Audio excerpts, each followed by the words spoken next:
by the applicant. They completed those. And so he's satisfied that that 100% return of bond is appropriate at this time. So I have a motion. Commissioner Levy, Release the bond. thank you. Is there a second? Commissioner Collins seconds. Commissioner Levy, Based upon the recommendation of the town engineer. Commissioner Collins, Yeah, from what the engineers stated, I concur with Commissioner Levy. other comments or questions from the commission? Straightforward. Can we put this to a vote? Those in favor, please say aye or raise your hand. Passes unanimously. Regional POCD, Okay. Oh, regional POCD in progress with MetroCog. Something we're, So this was, thank you, Mr. Chair. This is just an informational item for the commission. As you know, we are a member of the MetroCog planning region. We're a 6-town region that includes Bridgeport, Easton, Monroe, Stratford, Trumbull, and ourselves. And so regional council of governments are required to have a plan of conservation and development, just like we are locally as a municipality. They're in the process of updating their plan, and they are looking for participation within that planning effort. I supplied within your agenda a link to their website. There is a survey that is available on the site, and you may see them in the community. They're trying to do events in person, such as local farmers markets. And so if you see them in the community, I didn't want you to not know that that was in progress. thank you. Going on to applications for recommendation to public hearing, 845 Mill Hill Terrace, application of OHI Asset CT Southport LLC for a proposed 4-lot subdivision with a proposed cul-de-sac street and a residence R3 zone. Ms. Harrigan, I don't have much more to add, except it's a standard application, which does require a public hearing. may I have a motion, please? Commissioner Levy, move to refer for public hearing. is there a second? Randolph seconds. Commissioner Levy, Commissioner Randolph. Any other comments or questions? Put this to a vote. All those in favor, please say aye or raise your hands. Passes unanimously. To public hearing, zoning regulation amendment, application of Karski Investments to establish a new section 40 for a Reef Road housing zone. I suppose B and C go with that. Ms. Harrigan, right? Yes. So I'll call all 3 together. 812, 820 Reef Road, 155 Forest Avenue, application of Pekarsky Investments to establish a Reef Road housing zone on land presently zoned residential B. And 812, 820 Reef Road, 155 Forest Avenue, zoning compliance and coastal supplement application. Pekarsky Investments for a 45-unit residential development pursuant to section 830G of the Connecticut General Statutes. Hey Russo, good evening. Good evening, Chair, members of the Commission. Chris Russo with Russo and Rizzio LLC. Offices at 10 Sasko Hill Road in Fairfield, here on behalf of Pekarsky Investments LLC, the applicant. Sorry, I was getting some water. We're in for a long couple hearings tonight. Chair, I didn't hear, are you calling all 3 of these together? I think that makes sense Yeah, it makes unless you have a reason. No, I think that makes sense. So SA, this is for an 830G development, set aside development for 45 units. It's 3 properties, 812, 820 Reef Road and 155 Forest Avenue. First I'll start with, as this commission has heard, Connecticut's experiencing a housing crisis. It establishes the need for these 830G developments. I submitted a number of documents to you that have been in previous applications. So to save you time, these are the same articles and studies that you've seen in prior applications regarding the need for affordable housing. But a highlight of what some have said, first, your current POC, not draft, it's Roman numeral 3.3.1. It states that the housing goals of the commission, one goal is to provide housing opportunities to people of all ages, creeds, races, incomes, and physical disabilities. These applications are, obviously directly targeted for individuals at different incomes. And I'll also note it's an area of town that needs to share in the burden of providing affordable housing. Next section in the POCD, Roman numeral 3.3.2, diversification of housing accommodations for the many individual desires of the town. This is another goal. This is an area, it's heavily single family. It does see a lot of rentals, which actually I think makes this proposal kind of consistent with the character of the neighborhood. But a lot of the rentals are in the context of a single family home. There's some condos. This application provides a diversity in housing type in this area by allowing apartments. Another goal, Roman numeral 3.3.10, is to provide housing for low and moderate income families as needed within current infrastructure constraints. And it specifically says apartment development should relate to facilities for shopping, transportation, school, recreation, and parks. And I think this area of town, this site in particular, puts you in one of the most central locations to reach all those. Shopping with downtown Fairfield, literally straight ahead on Reef Road, on a flat road with sidewalks. Transportation with the downtown, train station right there straight ahead. Schools, right off Quincy Street. You go down Quincy Street and you'll be right at Sherman School. Recreation, again, straight ahead, flat road, sidewalks to get to the beach.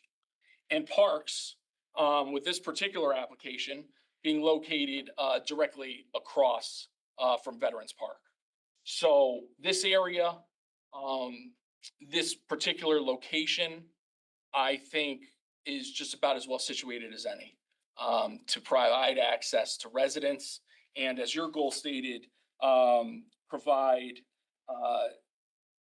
housing for low and moderate income families. I think this application achieves that. Is that on? Yeah, just have you. Hello? There you go. Thank you. Okay. So I think this application just satisfies that goal just about as any other application I've seen, particularly with regards to set aside developments. Next goal in the POCD, Roman numeral 3.3.14, the town recognizes the obligation to provide affordable housing and should continue to pursue appropriate options to supply affordable housing. And here's the key phrase, in all areas of town. And I think this application locates affordable housing in an area where it's needed. To balance out the other locations in town where affordable housing has been placed. Now the town and particularly this commission has done a great job addressing affordable housing. You have worked your butts off in the process, and the town has obtained a moratorium. But while this application was submitted prior to the moratorium, I'd say, first of all, the moratorium is not for 99 years. I know you know that. It's a limited duration. And I think this commission has acknowledged its continuing commitment and obligation towards providing affordable housing. And when I conclude the presentation, I hope you'll see this area and specific location as an appropriate, really great location for an affordable housing development. Again, I submitted a number of documents. These are documents that you've already seen before regarding housing need. The ones I'll just highlight is a Connecticut Mirror article from last year, specifically pointed to low apartment availability and that lack of availability is driving up rents, which is why our rents easily exceed 30% of people's income. I think a stark line from one of the analysts in the report, which is from the US Census Bureau, is that when you looked at all the different metrics regarding housing, Connecticut excelled in 0 categories, which they contrasted with some other expensive markets, housing markets, that, were were behind in a number of categories, but did excel in others. It also talked about how we need to update our housing stock. And I think one part of that in this area that we're dealing with tonight is to update the housing stock to be compliant with FEMA. And we're gonna go through that and show you how we not only meet the minimum standards, but we even exceed the standards for the worst case scenarios that Deep pointed out in its letter. I also submitted a June 2025 article that found that the lack of housing inventory and housing affordability is driving businesses to leave the state. We are under immense competition from states down south like South Carolina, where they lure companies with their affordable housing. I can tell you personally, I have a client who has an industrial building in Monroe. His tenant has been heavily pursued by the state of South Carolina in offering incentives such as contributing to the moving costs for their employees, for them all to move down there. So it's very aggressive. And you know, their ability to provide affordable housing is driving a lot of businesses to relocate down there. Another Connecticut Mirror article from January 2025 found we have the tightest vacancy rates in the area. And you know, I won't belabor this point, but essentially, because I know this commission has heard presentation about the need for affordable housing. But you know, there is a need for it. So with that, we've submitted a text amendment and zone change. I know there's been a lot of discussion over the years between applicants and the commission regarding the necessity of the text amendment and the zone change, along with the zoning compliance, including in the 131 Beach Road application. I think it's a good thing to have because, yes, while in some sense 830G applications operate in their own separate sphere, I think it's good to lay out the parameters of a development. It will help operate those properties and buildings in the future, in my opinion. It just clarifies standards that will be easy to access and understand. You know, for instance, if you look at the text amendment we submitted, subletting an affordable unit isn't allowed. I think it's good to have a text amendment that makes that clear to people that, you know, it's not just the site-specific plans, development, there are parameters around the development, and having information in the text amendment like that tells people you can't sublet an affordable apartment. I think it's good to make it clear. With regards to the text amendment and the compliance of the site with regards to those standards, the zoning compliance application satisfies all standards of the proposed text amendment. I don't think that's a shocker. Just to go over some of the basics of it, I know you looked at it, but the minimum lot area is 30,000 square feet. This puts it above some other 830G developments in town, 131 Beach Road, 528 Black Rock Turnpike, 83 Castle Ave. Those were ones that I was affiliated with, and that size is greater than those. The required minimum street frontage, 125 feet. This is double the B zone requirement, which is what a lot of Reef Road properties are located in. So in short, you're not gonna get anything anywhere close to, you know, narrower than a B zone lot. Street frontage on Reef Road, requires street frontage on Reef Road, south of Oldfield Road and north of Fairfield Beach Road. Again, to me, Reef Road's an ideal location for this type of housing. And I think as we discuss it further, that'll be clear. Text amendment requires access to existing public water and sewer, which I'll go into how we satisfy that. I think its height is also in line with this flood zone area. As the B zone provides for 2.5 stories, but that's on top of what's required for regular single family houses to clear the BFE. So I mean, you know, the beach area has some of the tallest houses that we have in town because it's the 2.5 in the B zone, or you know, some of the other zones it's 2, but it's above, it's usually a parking level. And what this text amendment does is allows 3 stories above that parking level. But height wise, and I think when you look at the building, you know, it's obviously got 45 units in it, and there's not a building down there that has 45 units. But I think height wise, it's really not, especially in comparison to some other applications that we had for 830G, where there's floors above what the other buildings are. This height that's being proposed is actually in line with what you find in each area. They use their ground floor for parking. We're using our ground floor for parking. The text amendment maintains the same side lot line setbacks as allowed in the B zone to ensure the separation is the same side to side. It's the front and rear setbacks that are less, and lot coverage is obviously more to accommodate the increased density. We maintain the landscaping standards where areas that are not impervious should be suitably landscaped. And parking in the text amendment requires 1.25 spaces per unit, which is a ratio above a lot of, again, other 830G developments. Like 528 Black Rock Turnpike's 1.13 spaces per unit. It's a healthy, and what you'll see with this site plan, it's even more than that standard. So for the for the site plan portion of the application, I just want to say regarding our experts and consultants on this, we had Jim Jameson. He's a licensed architect in the state of Connecticut.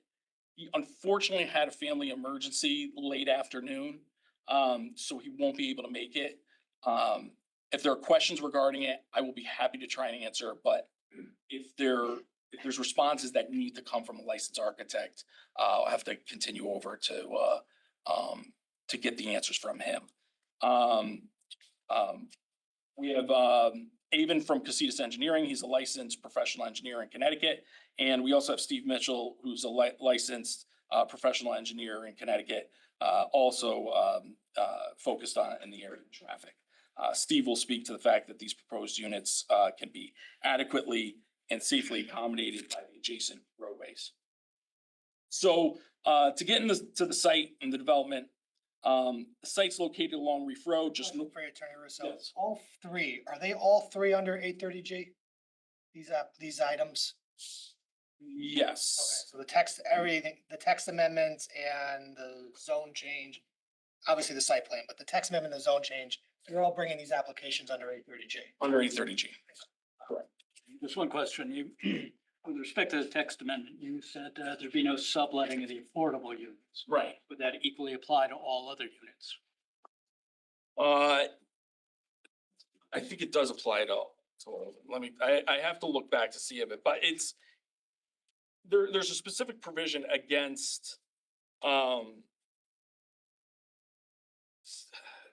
have to pull it up real quick to see. I believe, and we'd have no issue with that, but I think that's the next follow-up. it's for affordable units, you can't, because there's been situations where somebody rents the affordable unit and then sublets it to somebody for a normal rent. You can't do that. So the reason for that provision, which is not a normal provision that you have in the regulations, is specifically to prevent somebody from doing that type of situation. So I'll check on the language, but and make sure to clarify exactly what it says. But that was the intent of putting that language, which is something I've seen in a number of the other 830G applications to prevent somebody from trying to do that workaround. But equally, you indicated that it wouldn't be a problem as far as the other units. Certainly subletting is a concern in this area. Yeah, again, I have to look at the units. That regulation though, prohibiting subletting is something that I've only seen specific to affordable units. But I'll look at the language and go through what it says specifically. But I understand your concern, so I'll take a look at that.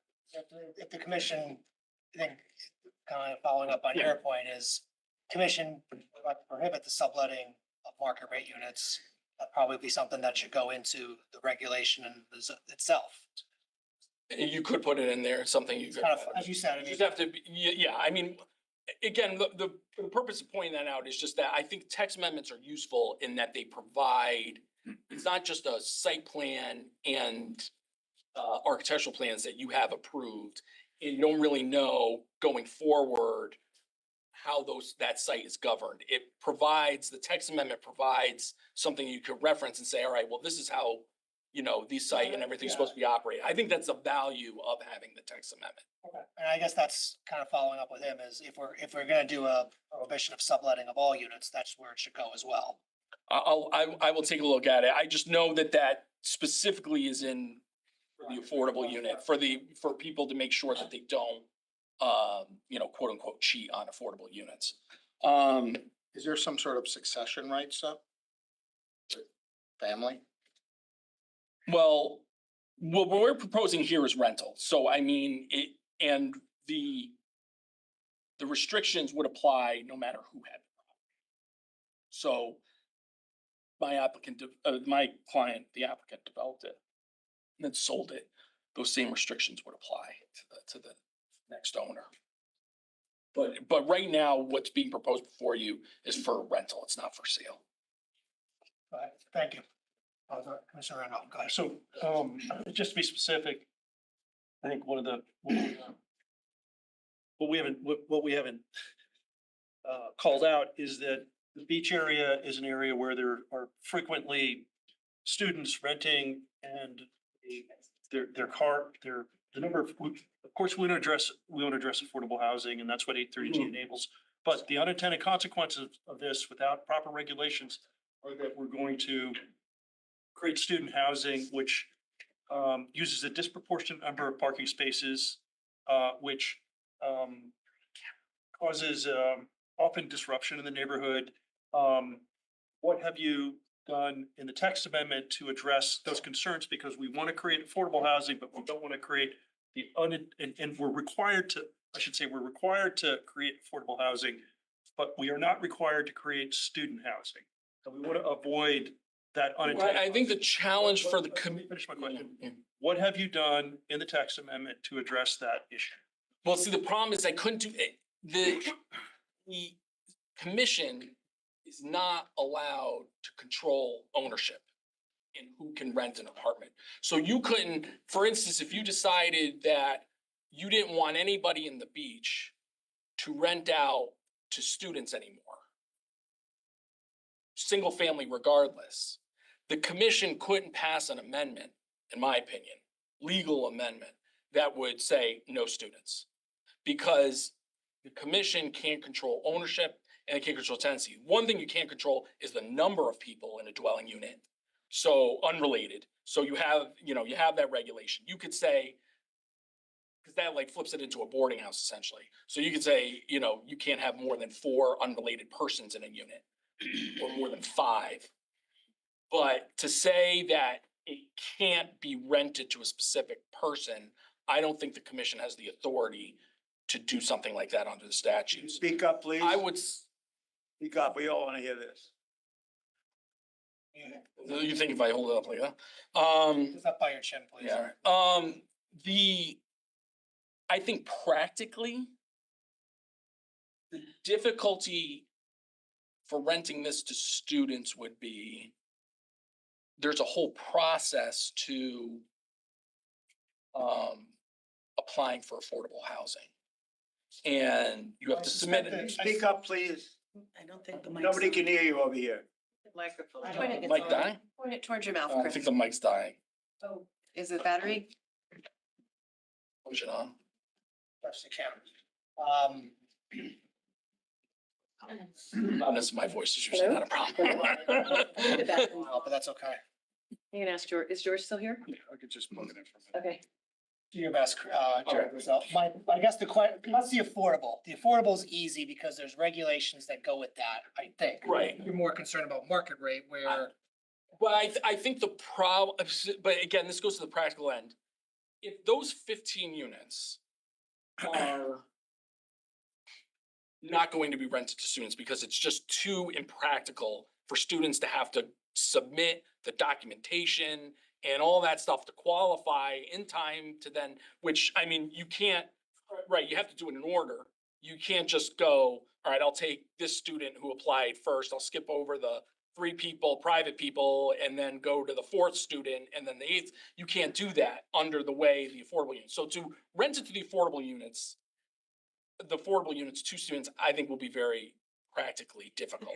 So then you have a situation where 15 are non-students. And then you make the other 30 students, the other 30 unit students, so it's a mixed student and private, citizen dorm. I think that just is, I don't think that's likely, but again, there's, in my opinion, nothing that I could propose legally that would stop somebody from being able to rent a unit to who they, like whoever the administrator of the apartment building, to rent it who they want to. I just don't think it's an enforceable or legal provision.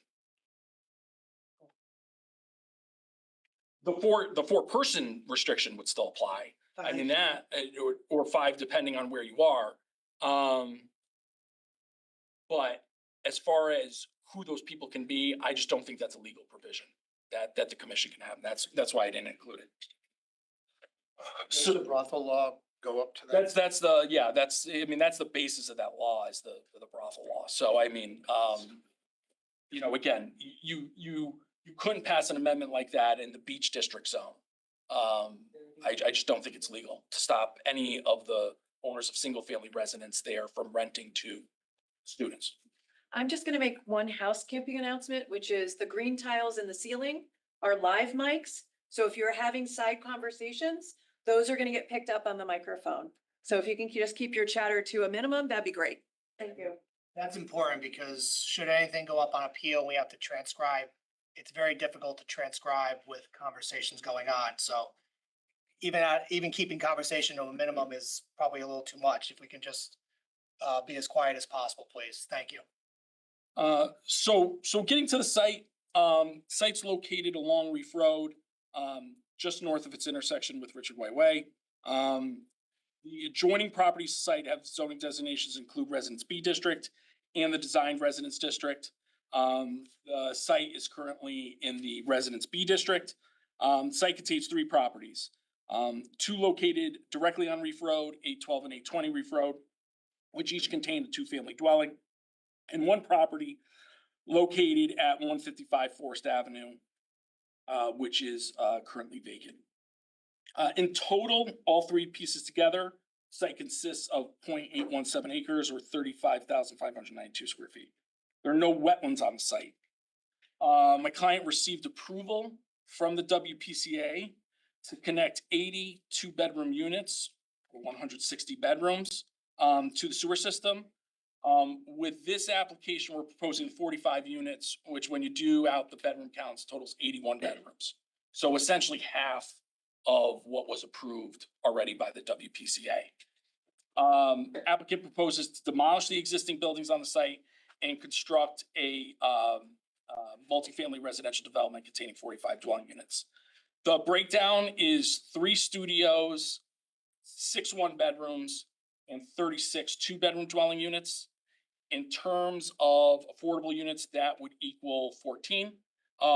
And 7 of those units would be sold or rented to persons, families with an income limit of 60% of AMI, and the other 7 would be folks at 80% of AMI. And the applicant will be the administrator. So to walk you through, again, I don't have the architect, but I can walk you through best I can the floor plans and elevations. Let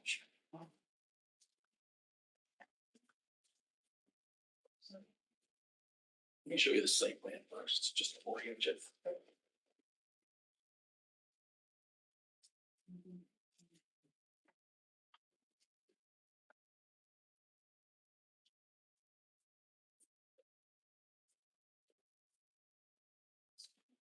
So again, just with what I mentioned, Reef Road, 820 Reef Road, 812 Reef Road, 155 Forest Avenue. This is the one that's vacant. 2-family dwelling here, and then there's another 2-family dwelling here.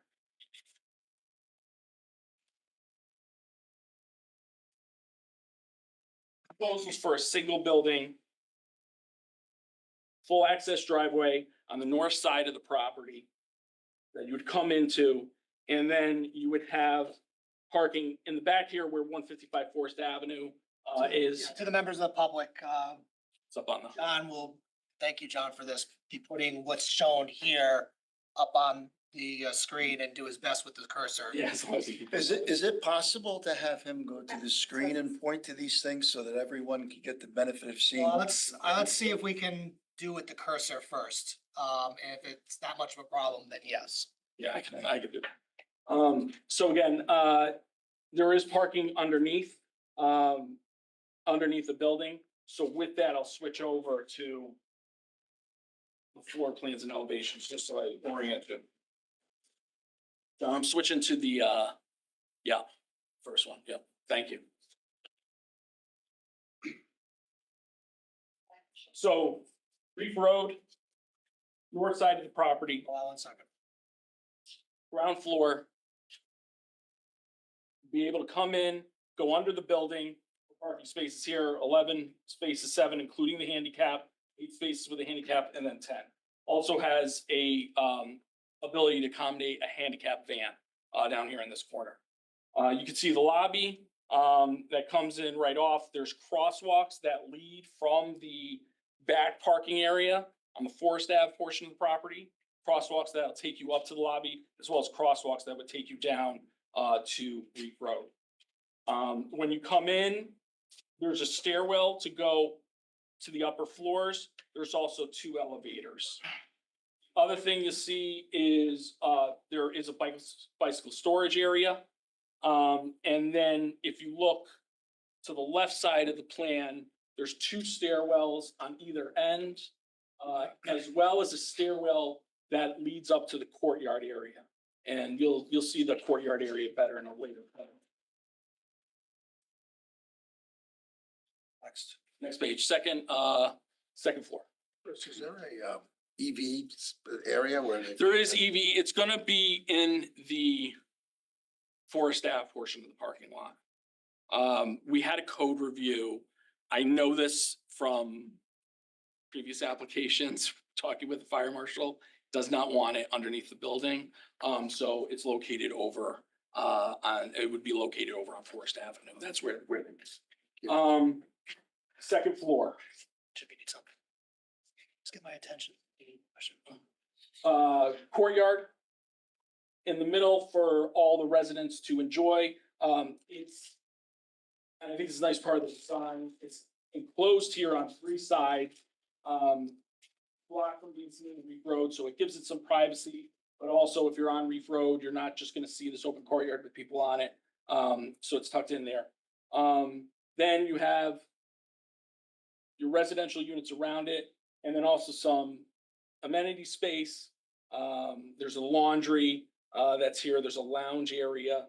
And then the floors basically mirror each other. But again, a lounge area, space for a meeting room. If you had a conference call for work, you could meet there. If there were residents who want to meet, that would be an area that they could congregate.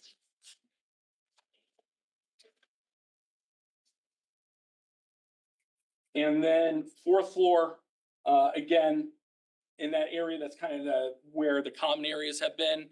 There's a gym, there's another lounge area for people on that floor. And then the other thing I'll point out, here's the roof plan. That's not an amenity area. It's one of the things we talked about with fire marshal. It's not somewhere where you would have residents and, the fire department would have to get people down from there. It's not for residents, for condensers and things like that. So those are the floor plans. Elevations. Yep. The second one down shows the view from the south. So on the left side of the property, you can see the stairwell that leads up to the courtyard. The third one down is the entry elevation. So this would be facing the north side of the property. You can see the doors to the lobby right there. And then the bottom one is the Reef Road elevation. What you would see from Reef Road. Again, you won't be able to see that courtyard area. As well at the top there, you can see the back elevation, which kind of mirrors what you see up front. Okay, and I think. Oh, there's just some code information on the last page. The total floor area, 31,116 square feet. Just a couple additional comments on the architecture. Again, I think this area of town works well for an 830G development in terms of consistency with the neighborhood. Because new construction doesn't have living area on the ground floor in the coastal boundary and the flood zone. They have parking just as we do. And again, it's an area where we have our tallest residential buildings. So I think if you look at, 321 Reef Road, which was the 9-unit development that was approved a couple of years ago. That's in a single building a little bit north of here. The units on College Place, the Burke Court condos on Fairfield Beach Road. I think height-wise, this building is not that out of character. It's not looming over, new construction buildings. It's something you see around there a lot. We just want to mention, because you might have seen it in the code review notes, this building will have the NFPA 13 sprinkler system. That's the extremely thorough system that has sprinklers everywhere, is my understanding. It's one that the fire marshal wanted. You might have seen that in the code comments. Another thing that was in the code comments is requesting that we put in oversized elevators that can accommodate a stretcher for EMTs. I see that request a lot now when we go to code reviews, and we're providing that. And then, again, I said it, but it was in the code review comments about no rooftop amenities, just for safety concerns. Comparatively, it's one of the more modest 830G proposals. As far as density, it's 45 units. You've seen 100 units at Biro, 108 Biro, 120 units was approved, built, it's open, at 5545 Park Avenue. Obviously less than 400 on Post Road. If you look at it at a per square foot basis, unit per square foot, 131 Beach Road was 1 unit per 697 square feet. 528 Black Rock Turnpike was 1 unit per 508 square feet.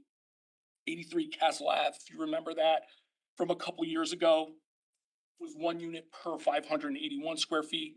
This is 1 unit per 790 square feet of lot area. How big is the lot? The two, I guess the 3 lots together? Yeah, it's, let me get the exact number and tell you, 0.817 acres, 35,592. Commissioner Levy?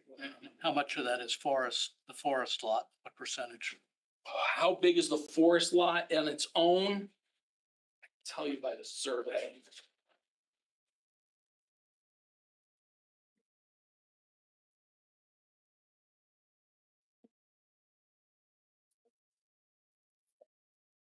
Second here. Survey 155 Forest Avenue, 13,667 square feet. It's 0.3. 14 acres. So basically the other two, 0.294, 0.28 is like 0.5 acres, half an acre. Let's see. Again, I think this is an area that could use a set aside development. I know Commissioner Harrison, I don't know if Commissioner Harrison's on. She was delayed. Travel, she'll be Yeah. on later. Well, if she catches up, I know that she's spoken to me before on previous applications about, spreading apartment housing like this across town. And I think this application achieves it, and putting it down in this Beach Road area,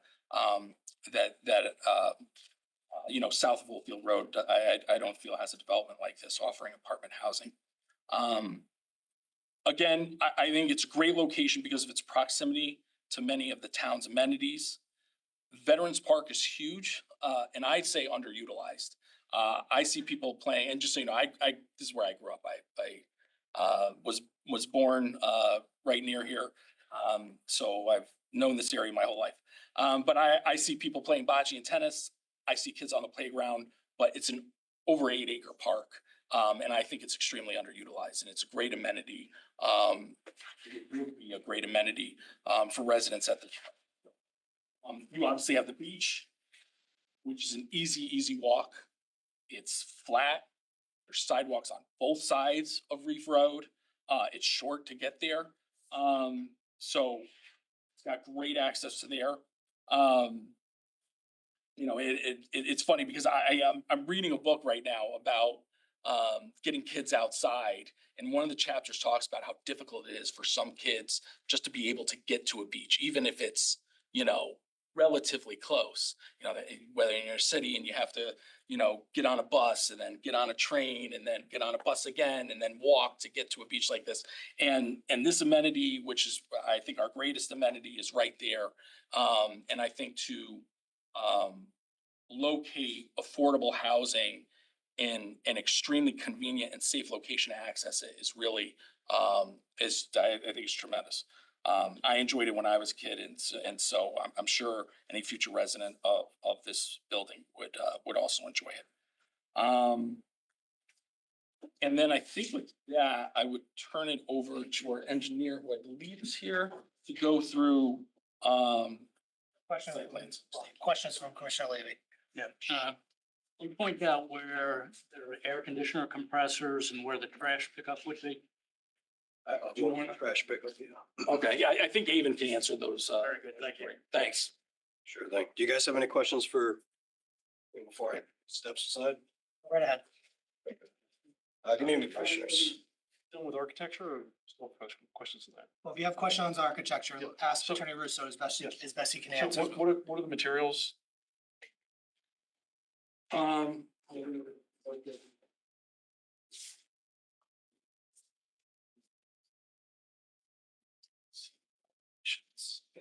You might have listed it in a note in detail. The last sheet, I think, has some. Last sheet has. It has the actual materials. So exterior walls, 1 hour rated hardy plank siding. Everything I see says hardy plank siding. Exterior Will walls. this, I guess it's up to the developer, but will this, be designed for high wind resistance, to make sure that no materials, either mounted on the roof or on the siding will be torn free? I mean, I can't, What provisions have been made for that? I can't speak to the materials. All I could say is that I talked with the architect and said it was designed to be fully compliant with all codes. So if the code requires for this area for that, then it's compliant with it. But I guess that's the best I could do. I could ask him that specific question. Come back to us with that answer. Sure, Just to- absolutely. just to- So you want to know the siding and Just want to know, make sure that, and I believe now, 140 miles an hour, 160, but got a new building with a lot of material on it and new construction. Just want to make sure that in the event there's a high wind event, that we don't create projectiles, and that's been taken into consideration. sure, I'll get the answer to that. Thank you. Worse, depending on how things go, I guess, maybe for the final, or it's a written submission. Anything else? Very good. Good evening, commissioners. My name is Avon Bauer. I'm a professional engineer with Crucidis Engineering. Our office is out of here in Fairfield. And would you mind pulling up the site development plan set? You had it up earlier. It's the one that shows the whole lot. Just a little background on the property. It's a very flat area. It drains mostly to all the neighboring properties, but in general, it goes to the east onto Reef Road. Everything kind of wants to go from the west to the east ultimately. It's kind of the lowest point. There's two existing single-family dwellings on each of the two properties, 812 and 820 Reef Road.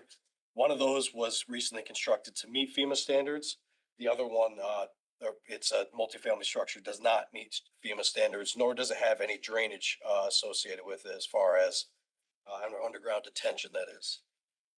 The entire property, if you look on this map, it's a little tough to see, but there's a line that starts from the far left that cuts through a small portion of the building and then onto Reef Road. And what that is it's a limit of two different flood zones. One of them is a limit of moderate wave action zone, and the other one is a coastal overlay zone and an AE flood zone. The more governing of the two is elevation 13 is the base flood elevation. The P and Z regs require that our building be at least 1 foot above that base flood elevation, so that would be elevation 14. And we are in fact at elevation 18 with our first floor to far exceed those FEMA regulations. Our proposal is to demolish those two existing dwellings and construct the new 45 unit building that you see. Our total parking count is 64 spaces. And if you look on the left-hand side of this plan here, what you can see is that there are two kind of crossed out areas. And what those are for is for fire department access partially. And we also took benefit of it for our refuse area. I know that was a question that was just asked, is on the right-hand side. So it's accessible, yep, right through there. So it's accessible through that blocked out area. It's a no parking area. That's also going to be our loading zone. So we have a specific spot for Amazon vehicles or any kind of moving trucks that can fit a full-size box truck in that section. The other benefit of those two blocked out areas is that we are able to turn a 47-foot ladder truck around in that space, which is on a plan that I'll show you in just a little bit. If you wouldn't mind going to the next page, please.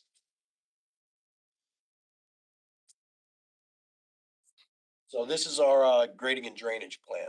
During the code review, one of the major comments that came up from both planning and zoning and engineering, although engineering was satisfied with our drainage design itself, they did have concerns shared with Emeline about some of the grading on the property. So what we did is we actually dropped the first floor, or the ground floor rather, about a foot, so that we are no longer bringing in any kind of material. We're using there's not going to be any material needed to be brought in for this. And we're keeping the property that kind of goes up and down to pitch into those catch basins throughout the property that you see. So this way we aren't pushing any water onto the neighbors. Everything is flush at the neighboring property lines. And if anything, it goes down from there into our property, into our catch basins and drainage systems. So those drainage systems have each been designed to detain the water quality volume, as well as provide attenuation for the 1 through 100 year storm events. After those drainage systems, if they were to fill up, they go into what's called a downstream defender. It's a water quality treatment system as a last line of defense before discharging directly into the catch basin, which is a process that we've done many times before in this town. A new fire hydrant is proposed. If you wouldn't mind going to the next slide for me, please. So there's a new fire hydrant proposed on the bottom left corner of the Forest Avenue property, right by where the fire truck would be able to turn around. Yep, right over there in that corner. That was under coordination with the fire marshal. It was his preferred location because it was easily accessible and away from the building. So if there was any kind of emergency, he was able to still access that without having to put his people in danger. We do have a proposal for a new transformer and all electrical and all the utility panels are all going to be elevated above the base flood elevation attached to the side of the building, right where her cursor is now, correct? You'll see that there's a small staircase that we're going to utilize to get up to there, so it's accessible to the utility companies and for maintenance. The total existing impervious area is about 14.6% between all of the lots with very little stormwater treatment.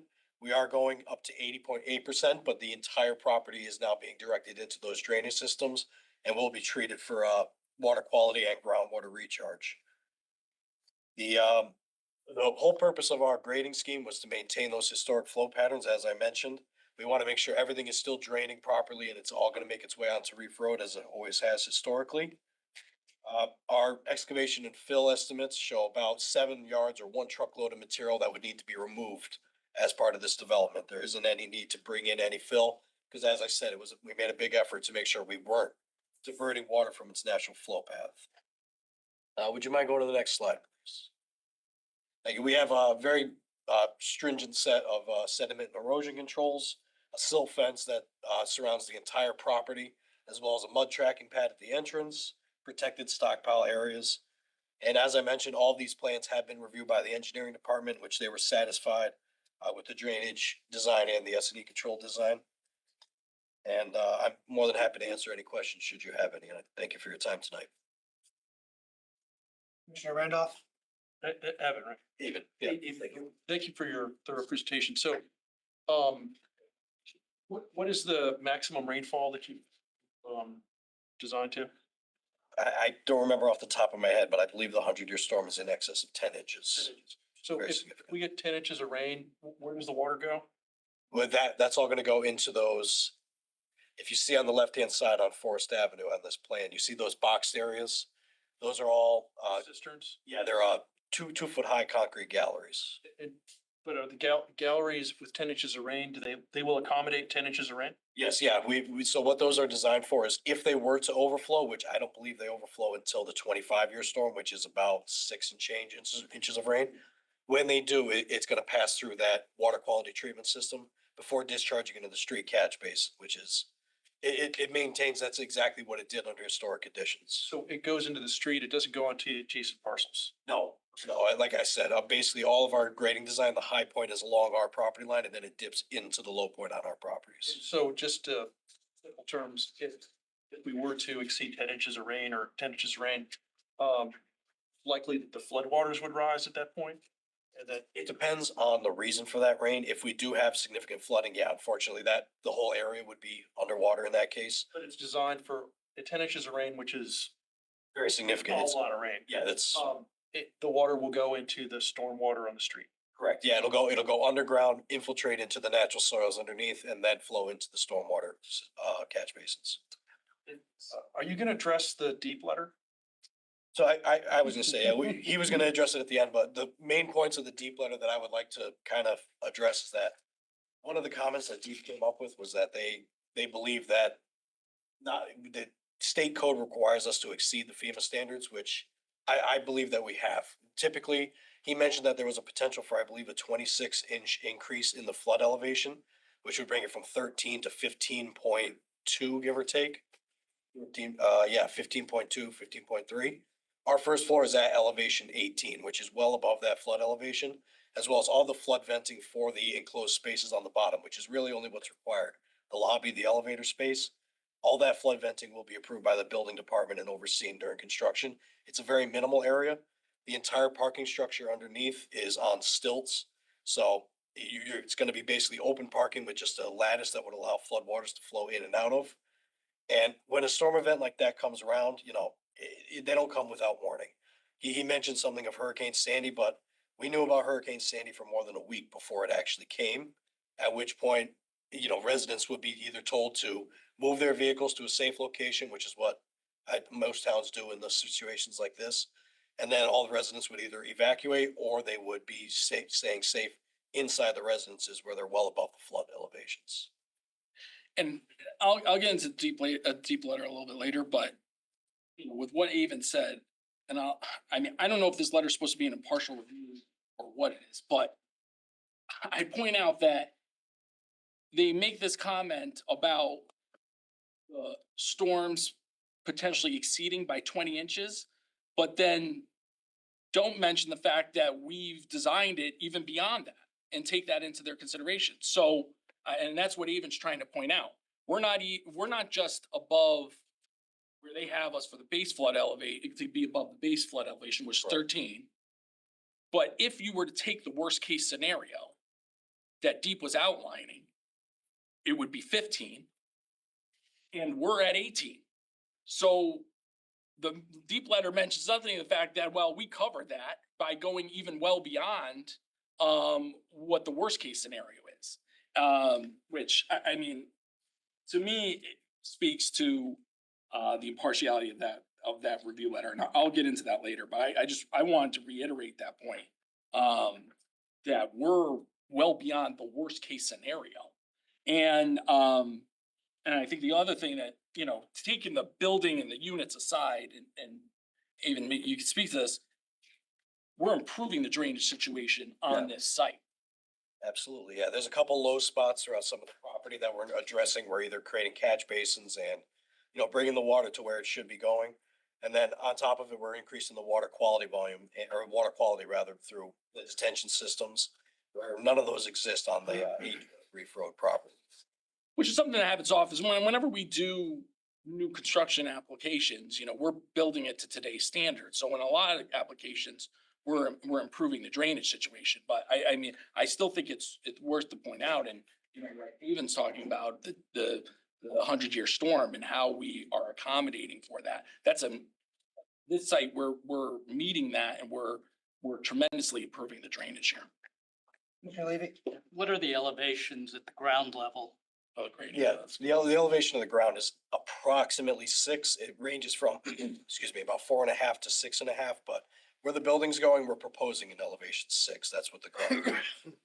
And that's very close to what it is existing. Your first habitable level will be 12 feet above that? Correct, yeah. So that gives 11-foot clearance about for the ambulances to be able to get in and out under the structure, as well as be well above that FEMA flood elevation. Thank you. Randolph? David, are you responsible for the environmental assessment, or is there a separate engineer who will address those issues?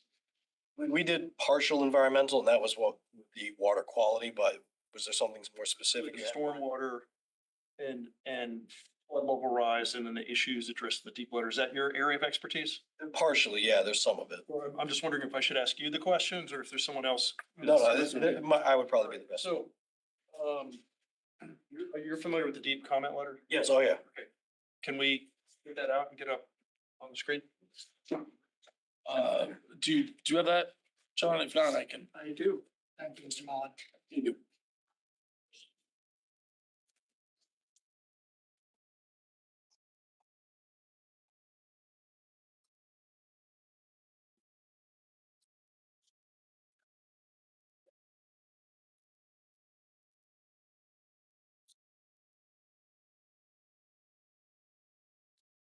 Whereabouts, Commissioner? Okay, Randolph? bottom of the first page. It says section 22.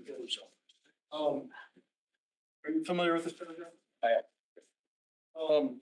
It says, well, I'm not gonna read it, but, basically it says we're putting something in the wrong place. I mean, that's my layman's interpretation of what it says here, and it's our responsibility to make sure we don't put something in the wrong place. That's my interpretation, and is that, is my interpretation of that correct? Somewhat what they're trying to say, but I do kind of disagree with the statement because the way they're presenting it a little bit more. I mean, and sorry, let me, because Let me say this, because this part I think is an important one that I'm not sure is for Mr. Bauer. I mean, Mr. Bauer, unless you have something more technical to it. Well, it's a technical issue in the sense that it addresses flood risk, which is stormwater related.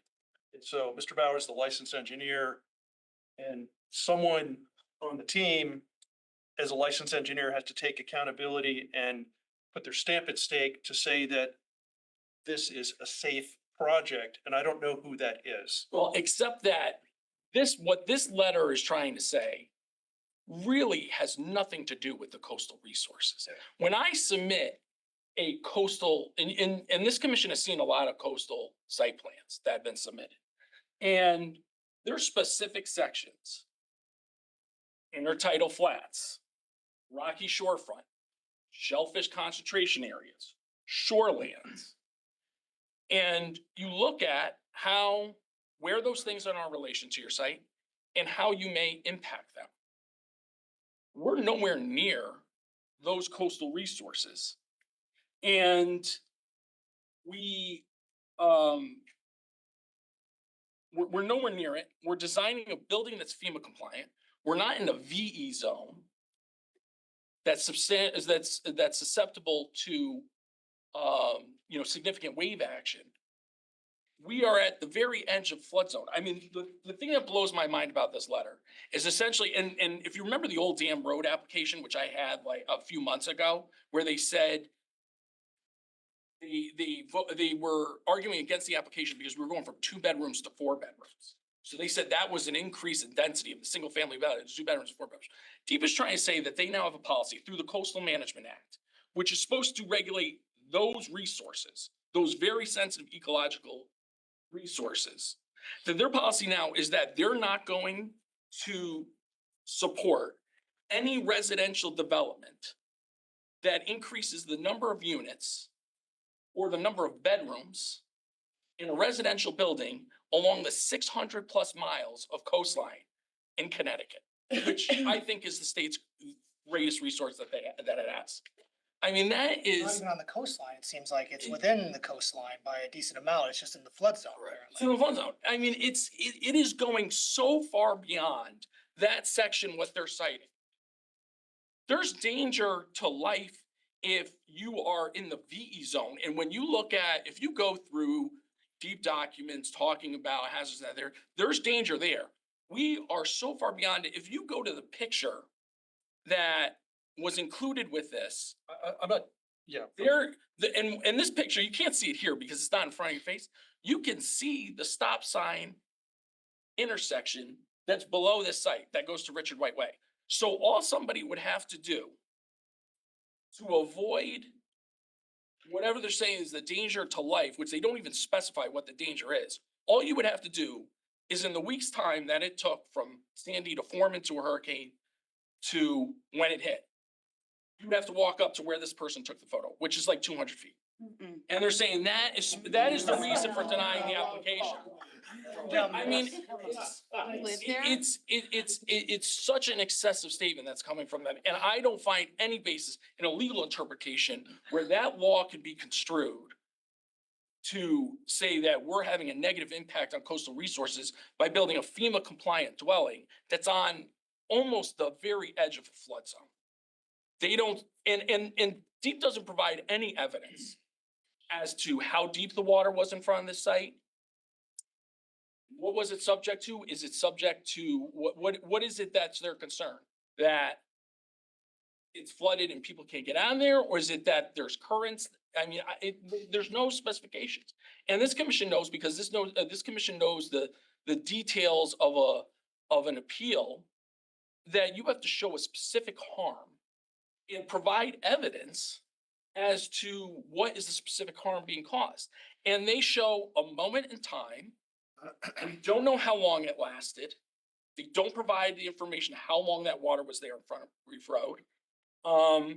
For a storm, and they only cite one storm, which was Sandy, which was an extremely unique circumstance that got this bad because the storm hit at exactly the wrong tide. So they can only point to one moment in history where they have an example of the water, and that's all they provide. If they had other examples, they could have submitted, and they didn't. They provided no evidence on it. This letter is, it's, Commissioner Randolph, go ahead. Yeah, Mr. Russo, are you a PE? no. Okay, because the way you were presenting the information, I asked your PE for his professional opinion. I can give it, I can give it. Let me finish. You were talking a long time. But I'm reading this letter and it says, we accordingly, and we rely on the expertise of agencies. Okay? And I would like you to respond to specifically, it says accordingly, and it's on the top of the second page. End of the paragraph. Let's see here. It starts with the flood risk, that page that starts. Third page? Might be the third There it page. is. Accordingly, the increase. But, and Commissioner, I'll let him respond to it, but No, Let him go. Can I ask my question? So, I'm sorry, it says where it starts with the flood risk, it's right above the signature, Down. Jonathan. Yeah. Okay, accordingly, the proposed increase in residential density represents a significant increase in hazard to life and property, would knowingly put people in harm's way from future coastal storm. We find the project inconsistent with the policies. We recommend that the proposal be denied. Now, your PE, I know you're in the business of making arguments, but I'm looking for expertise, okay? I'm looking for expertise, not arguments. I need to know from a licensed professional engineer your response to this comment, because we rely on professionals. Lawyers come and make arguments all the time, but we rely on professionals. Could you address this concern? And because we're looking at an agency, let him yeah, answer we're looking at an agency that says, deny this. Sure. No, I understand. And a lot of what the DEEP is saying, I do professionally, I do disagree with this, because what they're saying is that in essence, anything, regardless of its way or shape, it should not be developed in any kind of coastal hazard area. If they're denying this, the whole goal of meeting FEMA standards is to be able to withstand the forces and actions of nature that happen during these storm events. The way we meet those FEMA standards is through elevations. There's certain materials that the building will have to be constructed of for the pillars, making sure that everything's properly vented so floodwaters don't put adverse pressure. And that's exactly what we've done with this building. So this building, although I understand what he's trying to say, that the section that he specifically mentions has to do with promoting non-structural solutions to flood and erosion problems, except in the instances where structural alternatives prove unavoidable and necessary to protect commercial and residential structures and substantial apertures that are attached or integrated thereto. So what they're trying to say is that we should find that section speaks to structural means to prevent something that's already existing. We're taking something out of their flood zone and making it much more compliant with what their regulations are looking for. That section is more to preserve something that's already there that doesn't need to be reconstructed. But when you have to touch something that needs to be reconstructed, it needs to meet all of the current FEMA standards. Those are set down from the federal regulations that are governed by the building departments and zoning departments of the town. And I feel that we do meet those regulations. And Commissioner Randolph, I just want to say, the reason I'm pushing back is because when I had the application for a dock at 1143 Sasko Hill Road, submit the plans for the dock, we had Race Coastal on that, we had Bill Kenny. There was comments regarding shellfish area that was there. When that's a coastal resource. When there's a question of that, then I could turn to Race or an engineer, Bill Kenny, and I could say, okay, what about our impact to shellfish? But this is, if you read the statute that they're referencing, I mean, it is stretching it to such a limit. I mean, somebody should tell the south end of Bridgeport that deep is now, because south end of Bridgeport is essentially entirely in a flood zone. They're saying basically the policy is that there's no new housing in Well, Bridgeport. that's kind of what I wanted to address. I mean, How it's many extreme. units- How many current units are on the sites? Or So if there was a project that was coming in for 5 units, it strikes me that their rationale applies in the same way to a 5-unit project. they did to Old Dam Road, which was a single family that was going from a 2-bedroom to a 4-bedroom because they said it was 2 more I bedrooms. think this is new for us because I'm trying to think of a CAN application we've had in the past in this area that's for a residence or an expansion or an ADU, and I can't think of it. I'll talk to staff about it at some point. But it looks to me to be a new policy that is really pushing against residential or just residential uses in general, living in the flood zone. And the concern I initially had when I first read this was, if this is kind of the new policy that they're going with, I don't think it's gonna stop at a 45-unit project. I don't see why their rationale wouldn't apply to any single-family residence.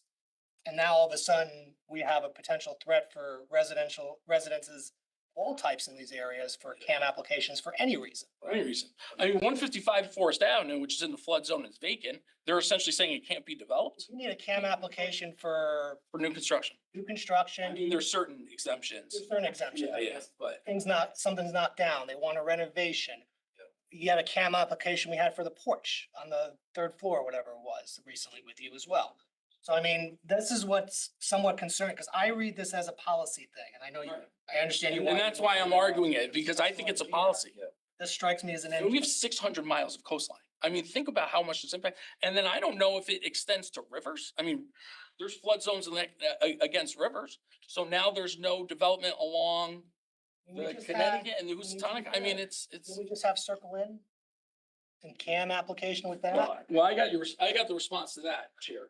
Well, I mean, but this wasn't raised, this policy wasn't raised there, I don't believe. This is apparently the state's policy, okay?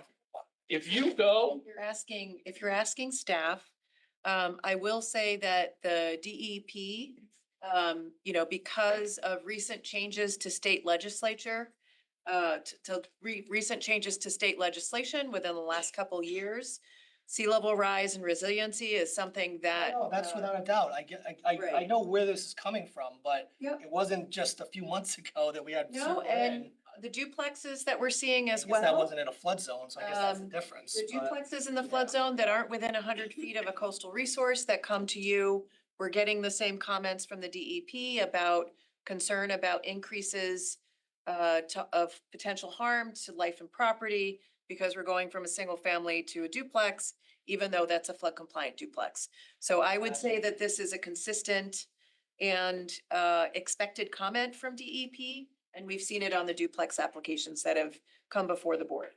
All right, I mean, Those applications I'm been curious about approved. new construction, if something gets knocked. I find it funny because if you look at this picture here, and everybody probably who's driven by Bridgeport has seen it. This is a Connecticut Housing Finance Authority website. It's the front page. So 420 mixed-use development, Steel Point Harbor. You've probably all seen it going up. Yes. There's the water. It's funded by Connecticut Housing Finance Authority, which is funded by the state. Well, to be So fair deep though, is saying- what's the flood, what's the elevation This there? is in the flood zone. The whole property. This is in the flood. If you look at the FEMA maps, this is in the flood zone. No, they filled the One entire. Post Road is in the flood zone. For this particular project, they filled the entire parcel and they did a letter of map amendment for that whole they raised the grade of that brownfield site significantly in order to I get don't it out of the. disagree with that. I mean, I represent the client, so I disagree with that, but I don't need to stop there.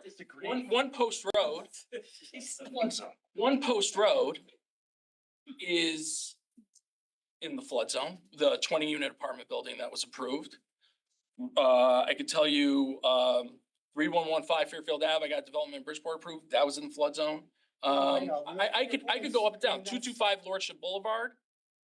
There's another 830 development, 100 Okay. units. No, I get it, but that's, I mean, Ms. Harrigan is saying essentially what, in line with yours, is that this is gonna be a new comment going forward. I will say within the last 2 years, I think Attorney Russo is absolutely correct. Within the last 2 years, the DEP has gotten much more cautionary in its seen that, advisory yeah. comments to us. So I will agree with Attorney Russo that it's been a change in policy at the state DEP. Commissioner Levy. Yeah, I mean, Commissioner Randolph addresses the technical, I'll address sort of the argument. And I think I can anticipate some of the evidence that'll be coming. Because we know that in 91 and 92 floodwaters reached as far as Quincy Street and probably further on Reef, which is slightly lower. During Hurricane Sandy, it actually reached Howard Street and beyond. And you could actually get to Sherman School where there were whitecaps by a kayak. So I think we have and will be evidence that this area is prone to flooding during substantial storms. And hopefully we'll have a week's notice of storms, but the way things are going, I'm not sure we will. So the question is, what are the safety concerns? Have we reached a tipping point? We approved, I think, 2 9-unit developments further up Reef. One Boston hasn't been built. I don't know if it will be. You'd know better than I, but nothing, that was approved a number of years ago. Yeah. I mean, how do you address the potential, with 830G, the potential threat to health and safety posed by putting 45 additional units in what's a floodplain with a building that will apparently complies with the flood regulations, but you will have 45 additional families which may or may not need to be evacuated. How do you address that issue? Well, I think and if you look at the 830G law, it's a question of, is there a reasonable accommodation? I mean, for people to have to travel 200 feet, whatever it is, to get out of the flood zone, I don't think is putting them in harm's way. It's not like it's at the end of an island. It's not even at the end of Fairfield Beach Road. And you have to go all the way through to get here. It's literally at the very end. They provide no evidence as to how deep it got there. And if you take their logic and what they're saying, they're basically saying that natural disasters are dangerous, obviously. But if you took what they're trying to do, so now they're saying you can't develop new along coastal areas and coastal boundaries. You can't develop anything new. That same logic would then apply to rivers. It would apply to places that there are threats of wildfire. You can't build there. So where are we gonna build? I mean, cause I don't wanna make light of Sandy or anything, because I mean, Sandy was terrible. I came the day after Sandy hit, I walked through the water to get down to see if my parents' house was still there. So, and I know people and I had friends who lost houses. So I'm not minimizing at all. But, and people lost their life in Sandy. There was 3 deaths in Sandy. 2 of them were from falling trees. So if you took Deep's policy, what they would say is cut down every tree because it's a danger to people during natural disasters. Natural disasters are dangerous, but there's nothing about this site that I think is putting residents in a very harmful, dangerous area. It's on the edge of a flood zone, which a huge amount of the state is within. We're not even in a VE zone. We're in an AE zone. What we've done, which is what we can control, is build a building that not only meets the FEMA standards, but meets the worst case standards above that. I don't know what else we could do. Because essentially you're saying these areas aren't buildable anymore. You have vacant lot in the coastal area, you can't build anything. You know, as I think Chair's pointing out, you couldn't build a single family house. Thank you. Why don't we move on? Do you have any other questions for me before I step aside? Yeah, just one last question. So, just to the point, what flood zone is this in? It's in an AE zone, an inundation zone. And what does AE mean? I don't exactly know what it abbreviates, but it basically means VE would be a velocity zone, AZE is just inundation. And what that means is that velocity would mean that there is concern over wave action creating splashes in water to come higher. Whereas an AE zone is just when the flood waters rise and the storm surge happens, that area is partially inundated. If I said, is an AE a high risk area? Not comparable, I mean, not in comparison You said to you a didn't know VE what an zone. AE was. So I don't know what A stood for. I don't know what AE stands for, but I don't know off the top of my head, but I know it's less dangerous than a velocity zone, which is the VE that you see more common along the coast. AE means it's inundation, which means the flood waters are just going to rise, but not with any serious washing velocity. Does FEMA consider that a high risk area? FEMA would consider, yeah, anything in a flood zone to be a high risk area. And what is that we straddled? Wasn't there a, There's another one of the limit of moderate wave action, which would be during major storms, you might see like a wave splash against it, but it's not coming with any crazy velocity. thank you. Move on. So with that, I'd like to turn it over to our traffic engineer. Steve, thanks.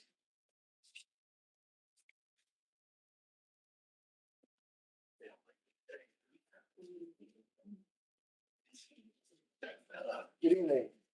Good evening. My name is Steve Mitchell. I'm a licensed professional engineer in Connecticut.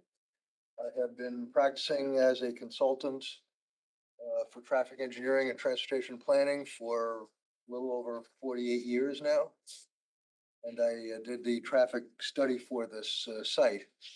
The report was submitted earlier. It was updated just recently.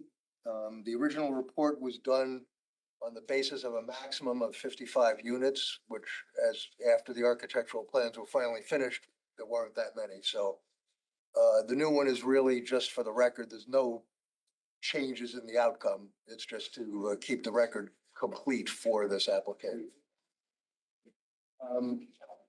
So I'll walk you through very briefly how we did this study. We started about a year ago, back in July of 2024. And there were some delays getting before you, but at that time, we did go out and do traffic counts. We did line counts for a full week on Reef Road so that we could collect data on the number of cars going in each direction for every hour of the day for an entire week-long period. And we also at that time gathered speed data so that we were able to see how fast the cars are going so that we could check that for safety issues. Because we counted in July, we were aware that school was not in session. We're also aware that with the buses that are parked right right next door here, that was an issue as far as the counts were concerned. So we contacted First Student, who operates the bus system for the town. And we determined that there are buses during the summer months, so we did have some buses that were in our counts, but obviously not as many as there would be during the school year. So I had just sent in a file with just my 5 tables from the report. Do you have that? So if you could just pull up table 1, I'll show you what we found. Thank you.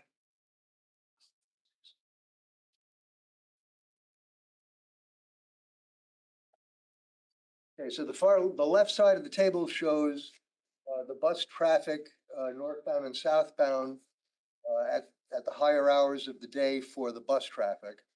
And of those, the only ones that actually were included in our peak hour counts were 9 a.m. to 10 a.m.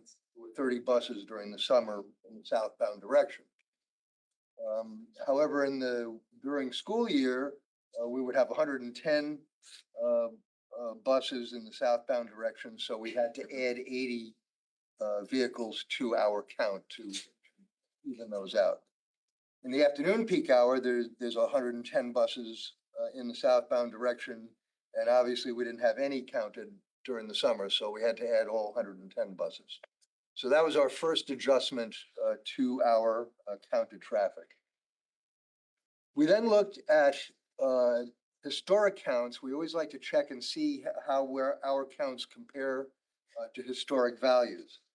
And in table 2, the very bottom line there was our adjusted count of 4,420, which was the count plus the buses added in. But when we look back, we see that back in 2022, there were 5,000 vehicles. This is a daily number, total daily traffic in both directions in 24 hours. So the count at that time was 5,000. So we therefore further adjusted our counts to add the traffic back in to bring it up to the 5,000 daily traffic. So our new adjusted table 3 shows that total adjustment from what we started out with our counts. Slide to 3, thank you. Well, we started out with our counts, how we added the buses in, and then we adjusted them for the earlier higher DOT number. So we ended up with in the morning peak hour about just under 500 cars both directions, and about the same number in the afternoon peak hour. So that is from numbers that were under 400 and just around 400 that we counted. We had brought them up to those numbers for the purposes of this report. Next step then is we go and we look at how much traffic is likely to be generated by this site. So we use, and I know the board knows this, but I'll say this more for the benefit of the public. We use a database that has been put together by the Institute of Transportation Engineers. They have collected actual traffic counts of all different types of facilities, residential facilities, shopping facilities, office facilities, and put them into a very large database. And they've done linear regression analyses and different types of forecasting so that we can use that database to say, based on counts of actual residential developments, if we build a residential development with this many units, this is how many vehicles we expect it to generate during the peak hours and on a daily basis. I compared 4 similar residential types of development because the database actually gets into those specifics. I looked at single-family homes, detached homes, which obviously are usually larger, have larger families, and have more trips, but that's where I started. I looked at attached single-family houses, duplexes, basically, which are usually a little smaller, to generate a little bit less traffic. Looked at multifamily low-rise buildings, which is actually what this building is defined as. And then I also looked at multifamily mid-rise buildings. Mid-rise buildings are over 6 stories, so this isn't quite mid-rise, but it's close, so I wanted to see the variances in the different databases and what they would produce. And as you can see,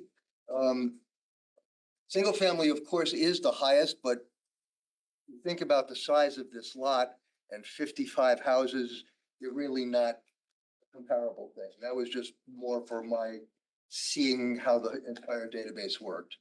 So I came down to the multifamily low rise, which is what we were actually defined as. And you can see daily traffic is a little bit less than a single family or detached. But the peak hours are actually pretty close to single family houses.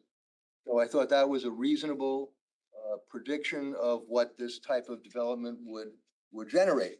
So we're looking at approximately 40 vehicles generated, both inbound and outbound. That's a total in the morning peak hour, and about 40 also in the afternoon peak hour, inbound and outbound total. So, and again, we look at the peak hours because throughout the day, there's more traffic at certain times, less traffic at other times, but in general, the morning commuter peak and the afternoon commuter peak are the highest 2 hours of the day. And for a residential development, those are also the 2 highest generation hours of the day. So if we add those 2 together, we are looking at a worst case. We don't have to analyze all 24 hours. We can look at those 2 high hours and see that that is essentially will represent the worst hours of the day. So we then use a computer program that uses a computer technique that was published by the United States Academy of Science and Engineering.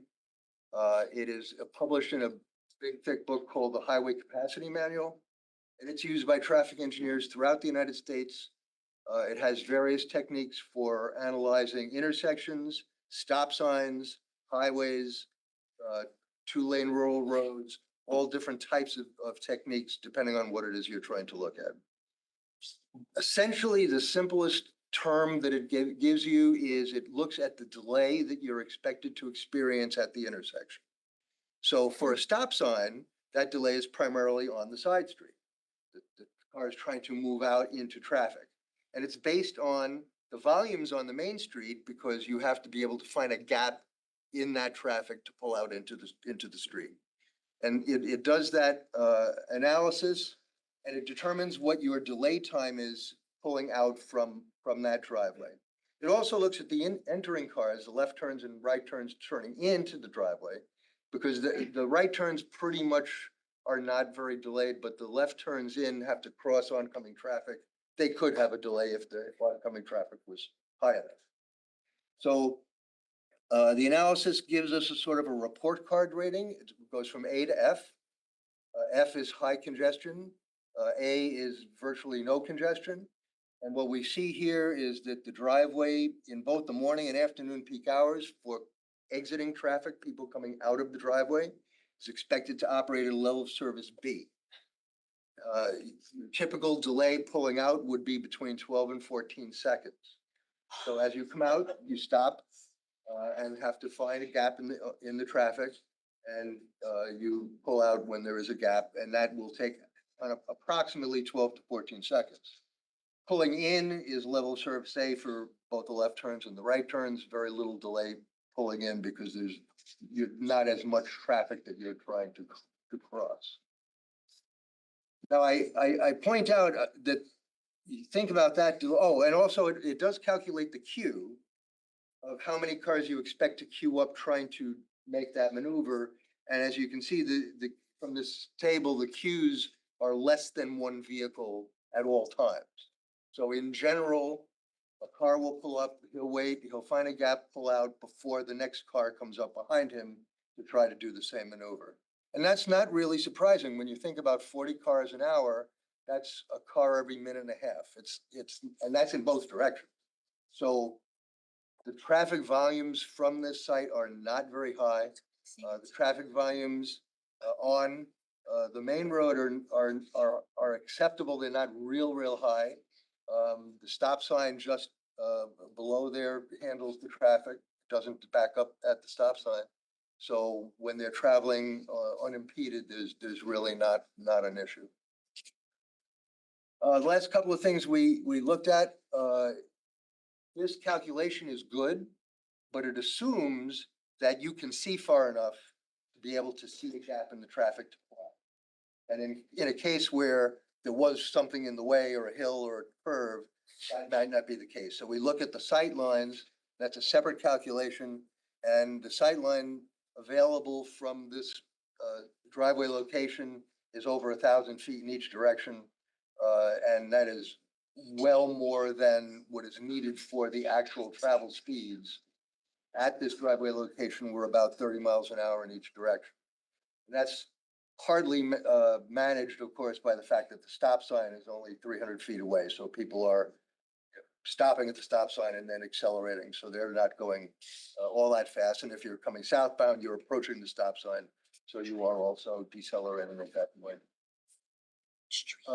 Last item we look at, which is sort of separate, we looked at pedestrian safety. It's been mentioned a couple of times in previous presentations. There's sidewalks on both sides of the street. There's a crosswalk immediately adjacent if you wanted to cross to the other side of the street. The sidewalks are continuous the entire length of Reef Road, so that's actually much better than we see in a lot of other places. And so we think the pedestrian access to the site will be excellent. And so we see that the delays are acceptable. The operation seems good. The generation is low. And we see no negative impact on the traffic safety or operation in the area for the residents or for the ambient traffic.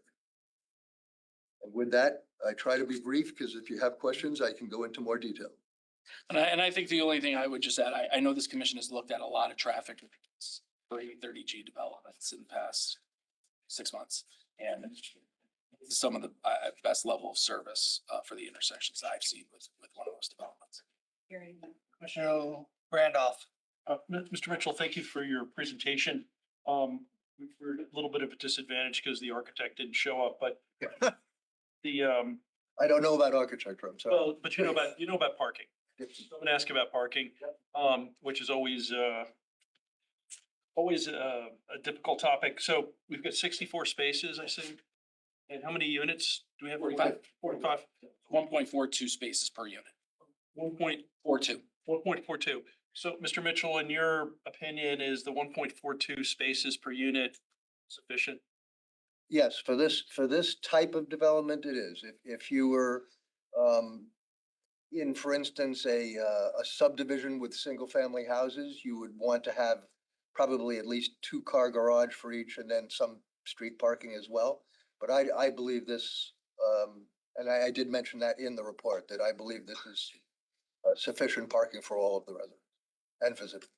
And at 1.42 spaces, it's more than 528 Black Rock Turnpike had, and it's more than 83 Castle Ave had, other 830G developments that have been approved.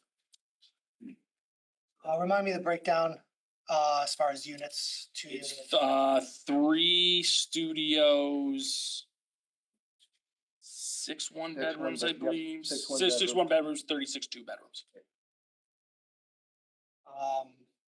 In the past, we've had extra rooms or dens that we've been trying to avoid make the bedrooms themselves. And I just don't remember the architecture they had up there. They don't seem to, right? Area right here. No, but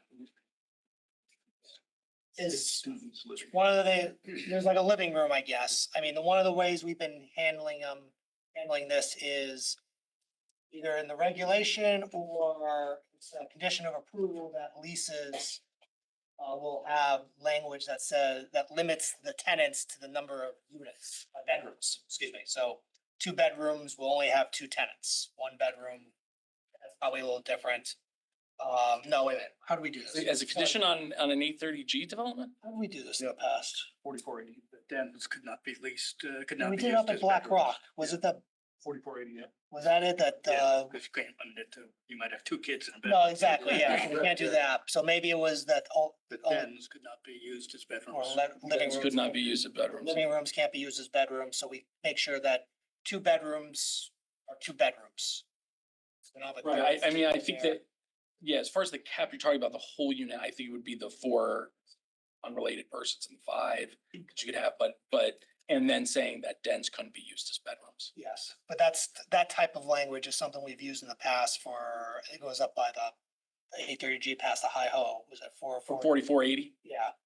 Would that be something that we could I'll impose? talk to on my it? client and I'll review with the architect what we have actually and we'll have a response for you. Do you have anything I else? also want the architect, just so you know, when they come next, because I was talking to Aven about this.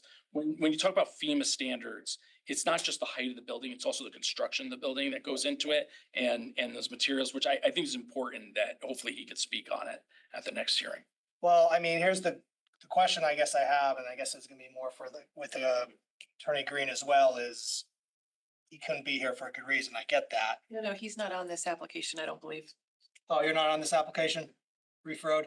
No, I'm here on Stilson. Wilson, yeah, sorry. Actually wondering if you anticipate going forward on that. That's, you know what, now that I brought it up, second. We have, how much more do you have? I think I'm good with my initial presentation. I'll let go to public comment. And, hold on.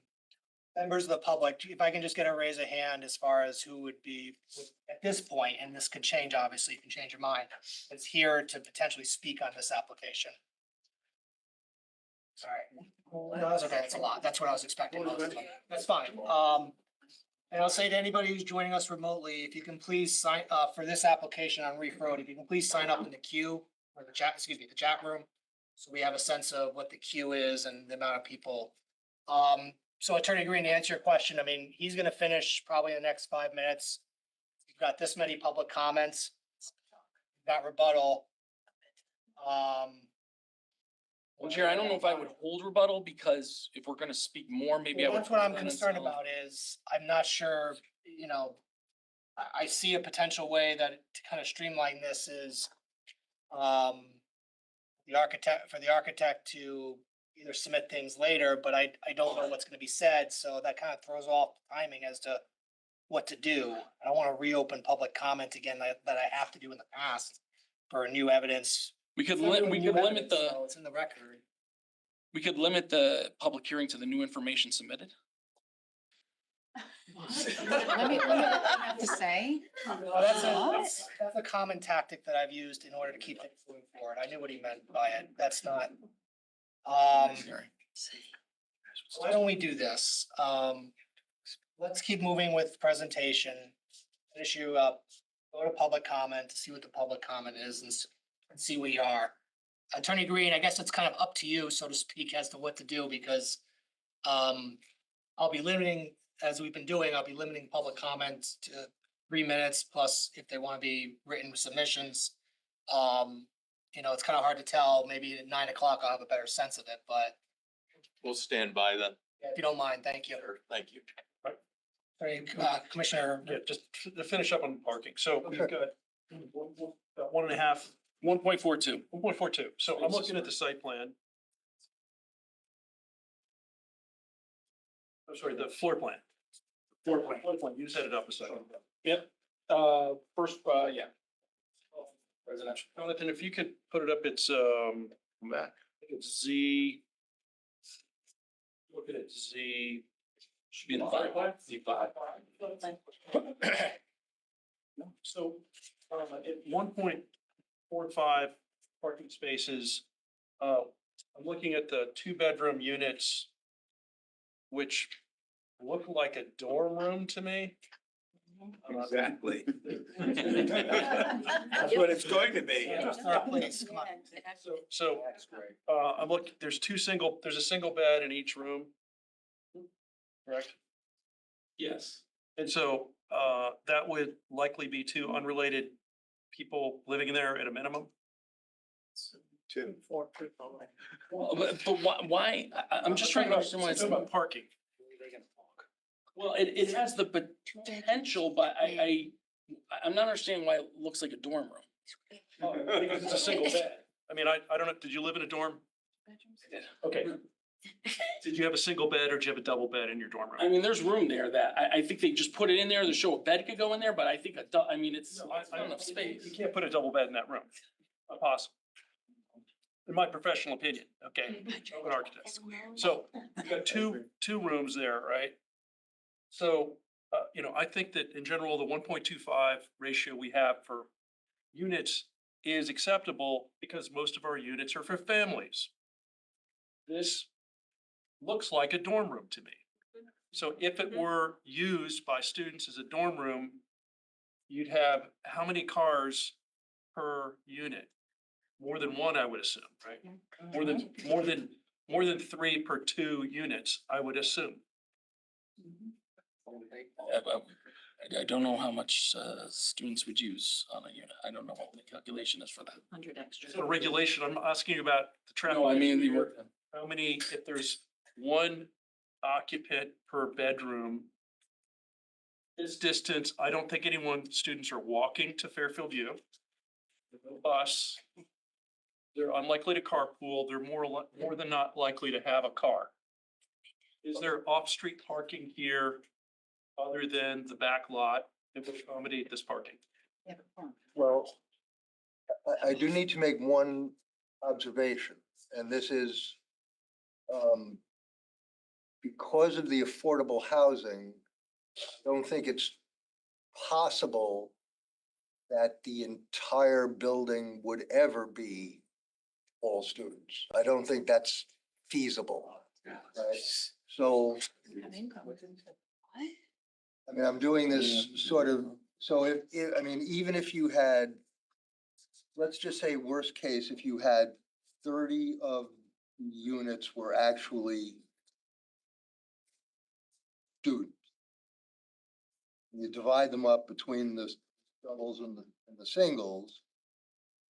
I'm coming up with roughly 81 bedrooms total in the facility.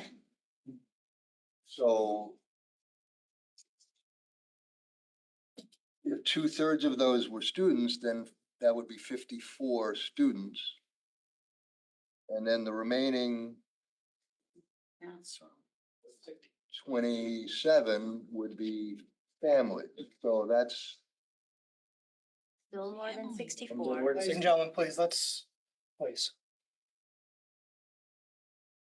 Yeah, well, I mean, it's Right. hard to do on the fly, It's but hard it's to, yeah. because not only that, there has to be a balance in the affordable units between studios, 1 bedrooms and 2 bedrooms. You can't just under 830G make all the studios the affordables. So we would have to take out, some of them, yeah. based on the ratio. I mean, I'd be happy to try to do the calculation for you. if you Right, like. well, so, I mean, you're supposed to come to this meeting prepared with an architect and we're supposed to opine. Hold Yeah, on, yeah. hold on. He gave a reason why his Yeah, yeah. architect's not So- here. so- Let's not No, go no, I into know, that. but you're supposed to come with information. I understand doing on a fly is difficult, but I'm concerned, and believe me, I am an advocate of lower parking ratios. I'm one of the strongest advocates in town for that. But 64 spaces to accommodate student housing, which would appear that this is designed for, would require that many of the automobiles be parked not in those 64 spaces. Where will they be parked? What is the accommodation for that? I mean, Well, it's 64 spaces, it's 1.42 per unit. It's more than any 830G, which I don't know if it's gotten the same, it's gone through the same assessment, whether that it accommodates students. I mean, it's a market rate 1 bedroom that wasn't rented to students could have two So cars. if I you mean, put a so it's like, moratorium on renting to students and you show double beds in here, the parking ratio that you provided would be satisfactory to me, but I Will these units be rented to students? Is that the primary target for the market rate? But you're asking for a moratorium on something that is not legal to provide. For moratorium, I'm asking a question on how many parking spaces we can accommodate without having off-street parking. This is a parking question. It's not a moratorium. I know we need affordable housing, and I'm an advocate of smaller parking ratios. Well, I'm saying the students aspect of it. It's not a legal restriction on bar students from any. But a student would have a higher, if they were students, there would be a higher automobile use, single family would have statistically. If Are you asking that of us? between a single family house and between a single family house and an apartment. Yeah, so I think the traffic study was very good. It showed multifamily, but perhaps the analysis needs to be a dorm, not because it looks like that's the intent of this. So the numbers may be underrepresented for the traffic volume and the parking, because this looks more like a dorm than a multifamily rise or low rise. So I'm just questioning the parking ratio. I think I have to come up with a rationale, first of all, as to how many student you could actually have, because you are restricted by the fact that some of it is affordable. Once I do that and I came up with bedrooms for the students, then I could say at one per bedroom, that would be so many, and determine how close we are. I'm hesitant to do that in a knee-jerk way. Things don't usually work out well. Thank you for your professionalism. Commissioner Levy, and did you have a question? No? Commissioner Collins, did you have anything? I was just trying to understand Commissioner Randolph's, if it is a student, they most likely get in their car, go to the university, park their car for most of the day, then come back, park in their parking lot. How does that increase She did join. the traffic Well, okay, so as opposed to a family that go from Stop and Shop to the rec center, the town, the beach? So there's two different things happening here. One is how much parking does it generate? And the other is how much traffic does it generate? Okay. Student housing in general generates more traffic on a daily basis, but less traffic at the peak hours. Okay, the students are not up for the morning commuter peak, and they're generally already back by the afternoon peak. So that the peak hour traffic impact is less. Parking could vary some, but it likely is more because you have a higher population of unrelated people in a unit, and therefore a potential for more cars that have to get parked. Now, you're right, during the day, it's probably easy because half of them are gone and other people use the same space. It isn't like that it's an assigned space. So you have that flow and that works. My guess would be the only time it would be a problem would be when everyone is either there sleeping or sleeping somewhere else. I can't answer that one either, but yeah, but that would be something, I could calculate, but I just can't do it without having a better handle on how many likely student units there would be. Because it isn't 100%, and we know it's not. And so what is it? I have to work on that.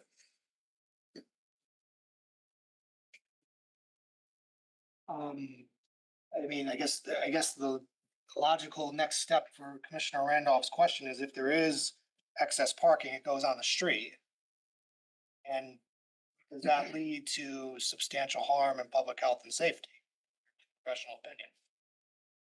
Well, I have not looked at that actually, because I hadn't thought it was an issue. I mean, up till this question, I believed all the parking was on site, and actually from some of the other 830Gs I've worked on, this has more parking than most of them do.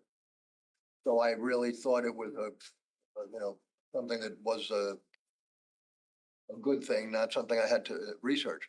Now, there is other street parking along Reef Road. I mean, it's No. there, Gentlemen, you'll have your chance, please, but. there is other street parking. And I'm sorry if you think there's not, but there is. There is a painted shoulder the whole way, and there are other places where parking is not allowed everywhere, but it is allowed in some places. So, I have a question.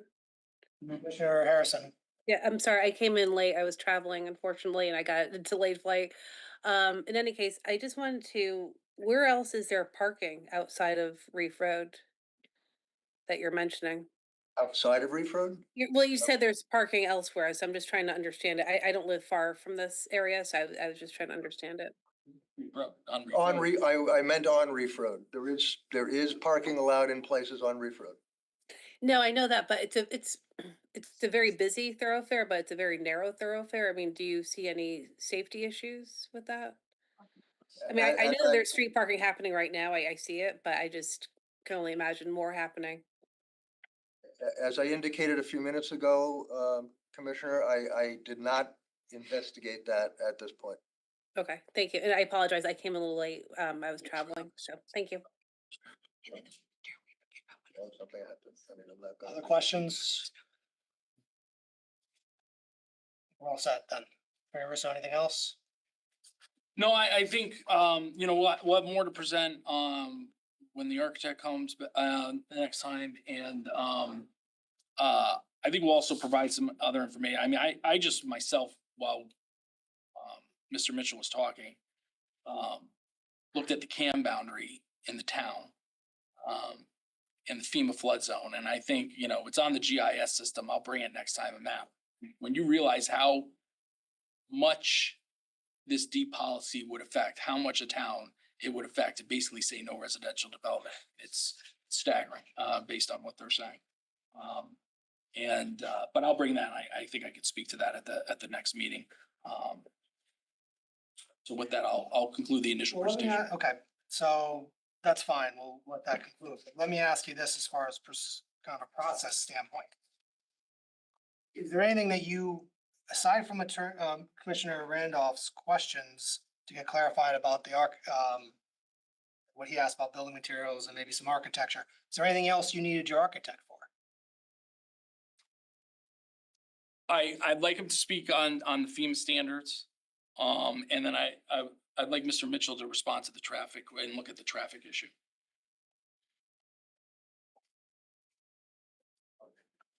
Parking. It'd be very limited. No, I know, but I mean, And I think we have a date set for possible second hearing for this. So this, just for Mr. Chair and for Attorney Russo and for members of the commission, we are a bit time constrained on both this application and the Stilson Road application. So both of those public hearings need to be closed by August 5th. So we have 2 more meetings in which to continue the public hearing for both of those items before we have to close them. okay, so, all right, so you still have things you want, can't go further right now on your application, part of it. What we're gonna do then is this, I'm gonna open it up to public comment. Subject, your presentation's not over yet, as you've said, you don't want it to be over. I don't think it's wise not to move forward with this application to get what we can with public comment at this point, and then have him revisit. I mean, I don't wanna have public comment on this though.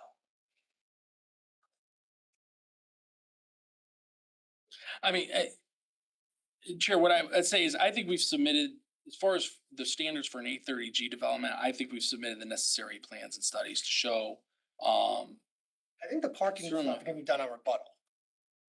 Is that not like proper rebuttal evidence? At least if you have additional questions that we've now raised, I think that's proper rebuttal evidence. And I think the architecture stuff is already probably in the record as far as what the materials are they not? Well, he cited to what they are. wall types. I just wanna, I think everybody sees where I'm going with this, and I'll say it to the public as well. Normally, we have a process where you have the public, the applicant makes its presentation, public comment comes after, and then rebuttal after that. Problem comes in where we have an applicant who, for whatever reason, and he's got, with the architect being, having a family emergency, it's a good reason, bifurcating its presentation, then having public comment on the first part, and then he gives the second part, and then having open it up again to public comment for that limited section. That makes things difficult and unwieldy, especially when we're doing this once a week now. So I think unless there's anything major, I think everything that you said is already in the record that you need for your presentation. The architecture, the parking's rebuttal. Right. So we can get that. It's answering a question, basically. Yeah, I mean, Analysis that's- questions. Yes, I think that's rebuttal. And I'll if that has to reopen the public comment, I'll make that determination later. Yeah. Unless you disagree with me, I mean, I think your presentation is sufficient. At least at this standpoint, I don't think the architect is needed for anything other than potentially answering his questions, but even Mr. Randolph suggested, and I think that's fair, is it can be dealt with as a condition of approval if we go down that route. Not to say we're going down that route at all, but it's just, yeah, building, it could be, That's the easiest. if that's where we need to go. But I'm not saying we're making any decision one way or the other. So I'm just trying to talk out loud the process here. So I'm sorry. for I'm that. trying to ask my engineer just to see if he has anything he wants to submit, but. Go ahead. And Mr. Chair, if I could just make a clarification to the public. Until the applicant closes their rebuttal, there's still opportunity for you to submit comments in writing. So I'll get to that in Commission a is very second. diligent at reading their emails, so. So we will turn to public, anything else? Well, in engineer brought up a point, if something came up in the public hearing and then, That's rebuttal. yeah, okay. But if you wanted additional information based on facts you heard during their comment, just to leave it open to be able to provide that. That's But rebuttal as well, unless it comes up. all right. Okay, so we're gonna close the applicant's initial presentation portion. We're gonna open it up to public comments. We'll take it, kind of a first come, first serve, if you can. Mr. Chairman, I just want a clarifying question. Sorry, I do apologize. I came in late tonight. So, will the public be able to comment again after tonight, or is it closed after this? Well, I guess it depends on where we go with it, how long it Okay. takes and such. So that depends on kind of where we are at the end of our curfew, which is at 10 o'clock, which we'll probably keep to. Okay. So again, the applicant's closed his presentation, so we'll go and see where we are and however time it is. So public comment, again, we'll start with the people who are in person. If you can give your name and address, keep comments germane to the issue, feel free to step up. We're gonna be limiting comments tonight, as we have been to 3 minutes. If I can, we'll keep time of it. If you don't get to a certain portion of your comments, either now, or even if you decide to, you can submit writings to us. Even if I get that far, I'll go to the end. I'll let them do it until Friday, I think. Can't imagine we're gonna get done with today with rebuttal, so.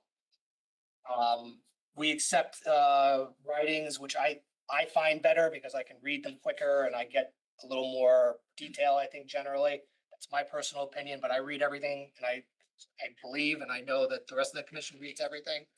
So if you speak tonight and we hit a 3 minute mark and I kind of say as much, hey, your time is done, you can certainly submit comments, any other comments to us via writing, so everybody has the. Would that be by email or? Yes, by email, excuse me.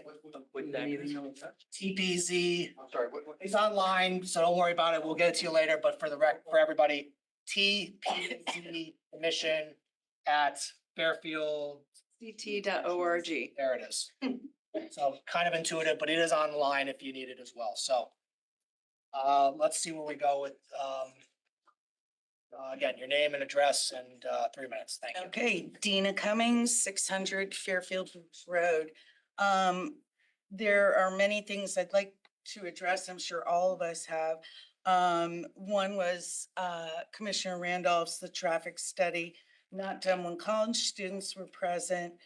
not including the four-way stop sign at Reef and Oldfield. Not including 31 market price units, 14 affordable. If the 31 market price units can hold 5 unrelated people as Reef Road and the rest of the beach area, except Ocean's Soundside people can only have 4. 5 unrelated people in the 31 is 155 extra people. Which probably is many cars. I got this statistics from the police department. I spoke to our deputy chief who put me in touch of records. In 2024, because this is not a full year yet, there were 1,108 calls for emergency services just on Reef Road and Fairfield Beach Road, 2 roads in our town. There is also on the police's website, you can pull up charts as to neighborhoods that have the highest calls for emergency services. And ours is blaring red and orange on all police and emergency calls. You not only have college students, you have ocean rescues, boat accidents, beach emergencies, 4th of July, all the events at Veterans Park. You have Clam Jam, you have SantaCon, you have road races. The beach area is already over congested, over trafficked, overdeveloped. This will cause tremendous harm to safety. Reef Road is an evacuation road. During Hurricane Sandy, Irene, and the nor'easters that I've been through since 1991 when I've lived at my house, they do not always come with a week notice like Attorney Russo said. In fact, Sandy came 12 hours before it was predicted. It was supposed to come at 9 p.m. It came at 9 a.m. It broke. My house started to flood at 9 a.m.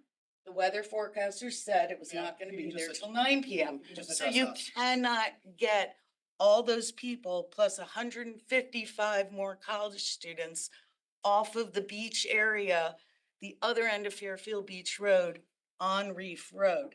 DEP, harm to lives, is crucial, and I implore you to take that letter seriously. We are also working with Tim Bishop to restore the marsh behind Vets Park, between Vets Park and Fairfield Beach Road. We've already have money for cutting down the Phragmites. They're working on the tidal gates and the culverts, so that would be impactful because they are the new place is right near where we're going to be trying to restore that. Attorney Russo keeps comparing us to Black Rock and Castle Ave, 830G. The comparisons in neighborhoods are glaring, as the commission well knows. Those are not appropriate comparisons, and I hope that you vote no. Thank you. Thank you very much. Oh, thank you.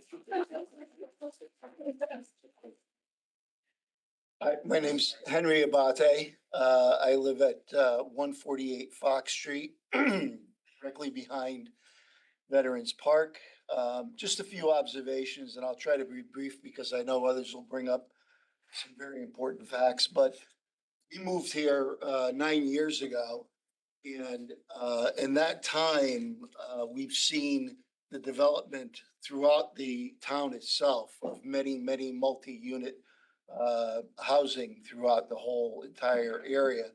I think that while everybody was addressing the immediate area tonight and the traffic in the immediate area, it's probably well to note that this new complex, for instance, on the Circle, which is going to have about 350 units or so, these and all of these other developments will create more traffic because obviously a lot of people will want to come down to the beach area because that's one of the characteristics that I moved here for and that several people probably will take advantage of. So there will be a lot of traffic just from those units alone, let alone any additional traffic. There's a lot of mention tonight about 100-year storms, and I think that our recent news reports will tell you that that really is no longer an accurate measure. We are seeing more and more, not only in this area, but throughout the country, throughout the world for that matter, weather events. And I think this is no different. A lot of references being made to a lot of other public agencies by the developers to their benefit, such as DPUC, and how those things, are done by code. What they failed, or I should say, what they do not take into consideration, though, is that the Department of Energy and Environmental Protection is another important agency as well. And they've expressed their opinion, and I concur with that opinion. I would certainly hope that you take into consideration the residents of this area and what their feelings are, as well as I'm sure there's a petition out there now that is probably approaching 1,000, if not more signatures. And I think that the wishes of those people should also be considered in taking that into consideration for this vote. Thank you so much. Thank you.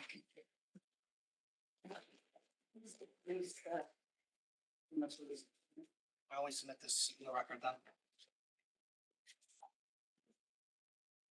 First come, first serve, set up a queue however you want. Does anybody else want to speak?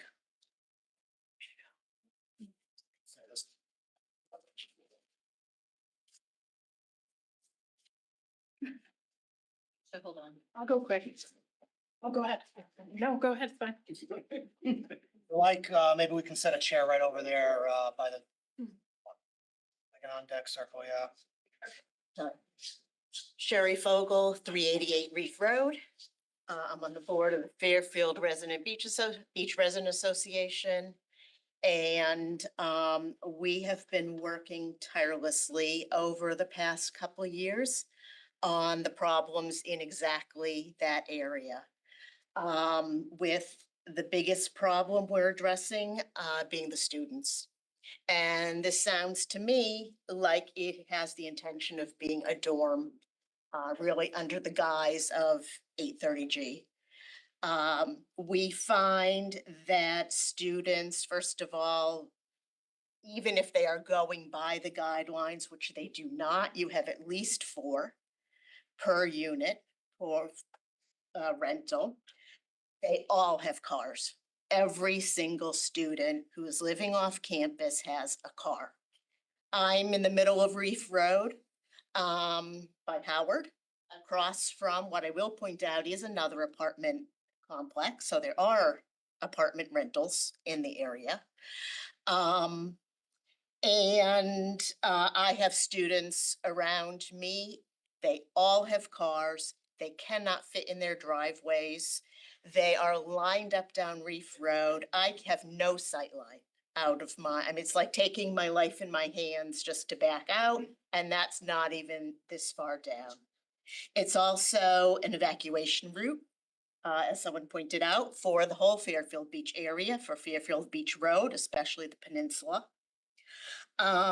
Emergency services have already been taxed by the student rentals in that area and other visitors. There were, by their own estimate, 23,000 at SantaCon this past year. They were unable to control it by their own admission. They had to go to just trying to contain it, which they were unable to do. Ambulances were lined up and down the streets with serious injuries, many who had to stay in hospital overnight. There also are Ubers that clog Reef Road and stop right in the middle and do U-turns right in the middle, with cars parked on both sides, with students sometimes passed out in the street. And as far as DEEP, we're not just talking about the beach. We're talking, like other people pointed, about the wetlands and the wildlife there, the nesting birds in that area, and that area in flooding would converge with other flooding from the beach area. So I'm probably at time, even though I have a lot more to say, but I've already submitted a letter. Got some time, or feel free again to submit anything. additional to Okay, our record. I have submitted. Okay. Perfect. Thank you. Thank you. Attorney Russo, can you just take down this for us? Black Gold. Thank you. Ma'am, I think you were next, right? I'm fine to wait or something. What's your call? I'm sorry, I just I don't want to jump in front of anyone. Oh, you got up with. I did. Yeah, that's right. Thank you. My name is Patricia Stolfi Collins, and I'm a resident on Reef Road. I live at 757 Reef Road with my husband, Jeff Collins, who's also here, and our 14-year-old daughter.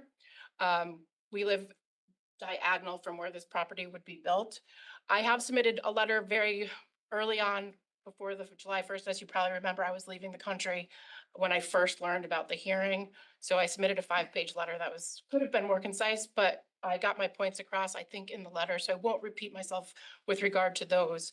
I did submit today, which I'm not sure if you received, photographs of our house underwater in Sandy, from the perspective of where Bud's Deli is looking down. I will say we bought our house 1 month before Storm Sandy, and our house was underwater. We were out of our house for almost a month and a half. We moved back in December 12th. And the water sat in front of our house, and the photographs depict the water sitting in front of our house. All of Reef Road was covered in water, including all 3 lots that are proposed. So those photographs were sent to the email today. I have a copy with me if you'd like them. They're even worse than the ones that are attached to the letter from the Department of Environmental Protection from the state. So I think it's very important to note that this letter came from a state agency. That also is the state that has 8-3 law. So they're showing their concern with this proposal. I would like to just take some moments to just respond to some of the things that was said by the Attorney Russo that I think are inaccurate, or I would like to make the record clear. The first thing he said was that we are an area of town that need to have affordable housing and that we need to do our fair share. When frankly, we do have affordable housing right off of Reef Road on Quincy. Quincy is blocked off between Quincy and Roland, so you cannot drive through it. They have to come out onto Reef. I know there's proposals in play because people are selling their houses back to the city, town of Fairfield, where those are going to be built, hopefully not into apartment buildings, but into, and the goal was, it's old military housing, was to get people into residential homes that were 1 families. So we do have affordable housing in our area, and the need for 45 units is excessive.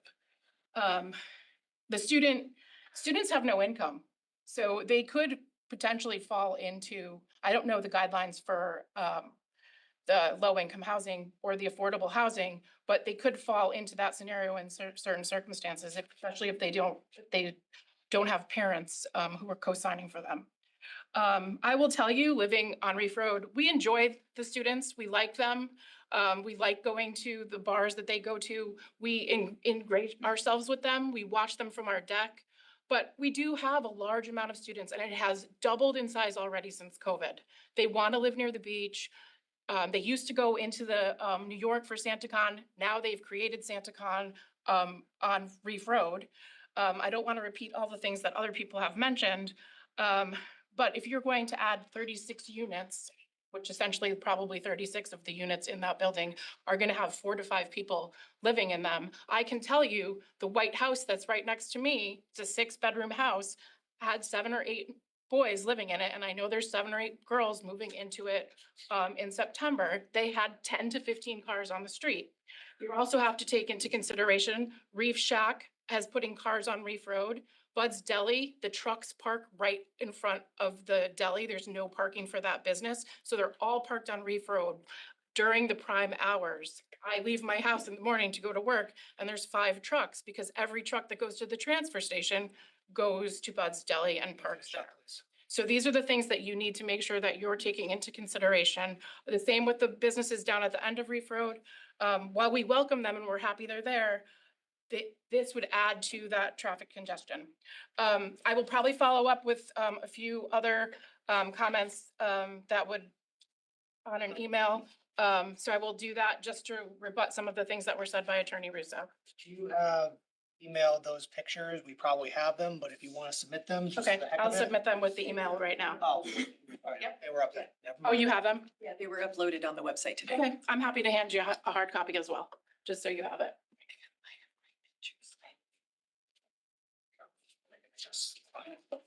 Thank you so much for your time, and please, I implore you to listen to what the people in our neighborhood are saying. We enjoy the students, we enjoy having the Quincy houses, all of my friends live there, but this would be a huge safety and public concern for all of us. And you have the ability to deny it.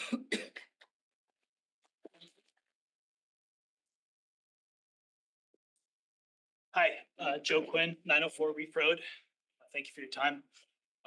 Chairman Noonan, you spoke about how the policy is being applied in this flood zone and how it might preclude, for instance, a 5-unit development. I would point out that my understanding is that the overwhelming increase in density is the nexus that DEEP uses connecting danger to life and property with recommended denial, implying that this nexus wouldn't exist for a 5-unit development, for instance. Next, I take respectfully issue with Attorney Russo's attempts to tell us what the DEEP letter is trying to tell us, and the applicant's engineer stating that the mitigating factor is you'll have warning. You talk about utilization of Veterans Park, any study to back that up? Attorney Russo, you mentioned you grew up in Fairfield Beach. Do you still live in Fairfield Beach? With respect to the Mitchell traffic report, I would question if the traffic engineer has ever heard of Fairfield University. There is no seasonal adjustment to traffic counts. Mitchell's study used a known low occupancy period for its study. The report relies on July and maybe in some places December traffic data. July and December have perhaps the lowest seasonal use of Reef Road. Rental properties lie vacant or sporadically utilized, while school is out and the neighborhood is empty. In the peak period, hundreds of college students move in and out. The traffic noise and congestion spike. Their analysis does not reflect reality, intentionally excludes the highest traffic times. The report attempts to mitigate its failure to incorporate seasonality by referencing school bus data. We contacted First Student. It really attempts to obfuscate the actual issue of increased car traffic due to college student residents, not school buses, or shows simply a dramatic lack of understanding. Additionally, the report ignores delivery vehicles, service vehicles, Uber and Lyft visitors to its own development. Ins and outs seem artificially low. Further, there's no mention in the report of Veterans Park foot traffic or school route foot traffic. Report also fails to address nearby developments or cumulative traffic modeling. Multiple units are being added in the beach district and beyond. Don't see any issue of that in any of the stats. There are also no photos or evidence of safe sightlines. I'd love to hear about the sightline when there are cars on both sides of the driveway. The scope, essentially, of this traffic report is artificially narrow and lacks relevant context. Applicant has held out this traffic report, its own coastal plan, other parts of its application is thoughtful and sufficient. Multiple of the developer's representations and supposed good faith have been impeached in areas that affect health and safety. See what they did there? A question in closing for me would be where else have they been negligent in their planning or misleading in their communication? Are they hoping we miss something else that will undermine the health and safety of Fairfield residents? 830G is to promote the development of affordable housing. This proposal is to promote this developer right here while running roughshod over the state law and local regulations in maintaining the safety of its residents. Thank you. Thank you.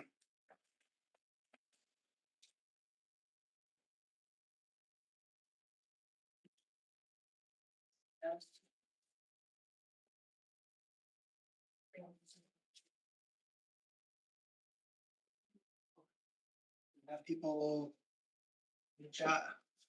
Fine, I mean, good evening. Good evening. My name is Minnie Choi. I live at 956 Leaf Road. I won't reiterate every point that my neighbors have already shared. I do wanted to go on record that I oppose this development. I also wanted to go on record that I've officially submitted a petition with almost 1,000 signatures from concerned residents, obviously. So please stop this. Thank you. Thank you.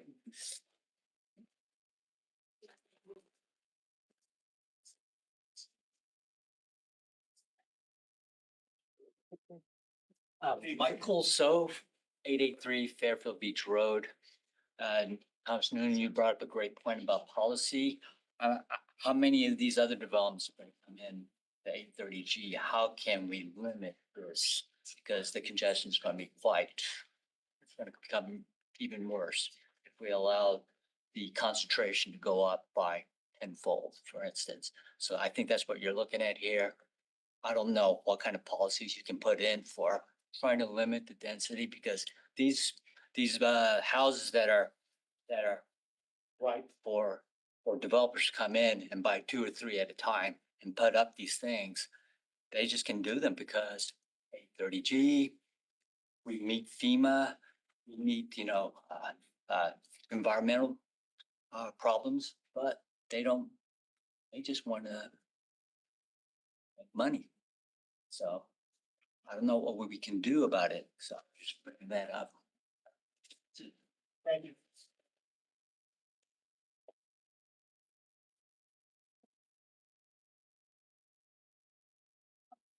Sorry.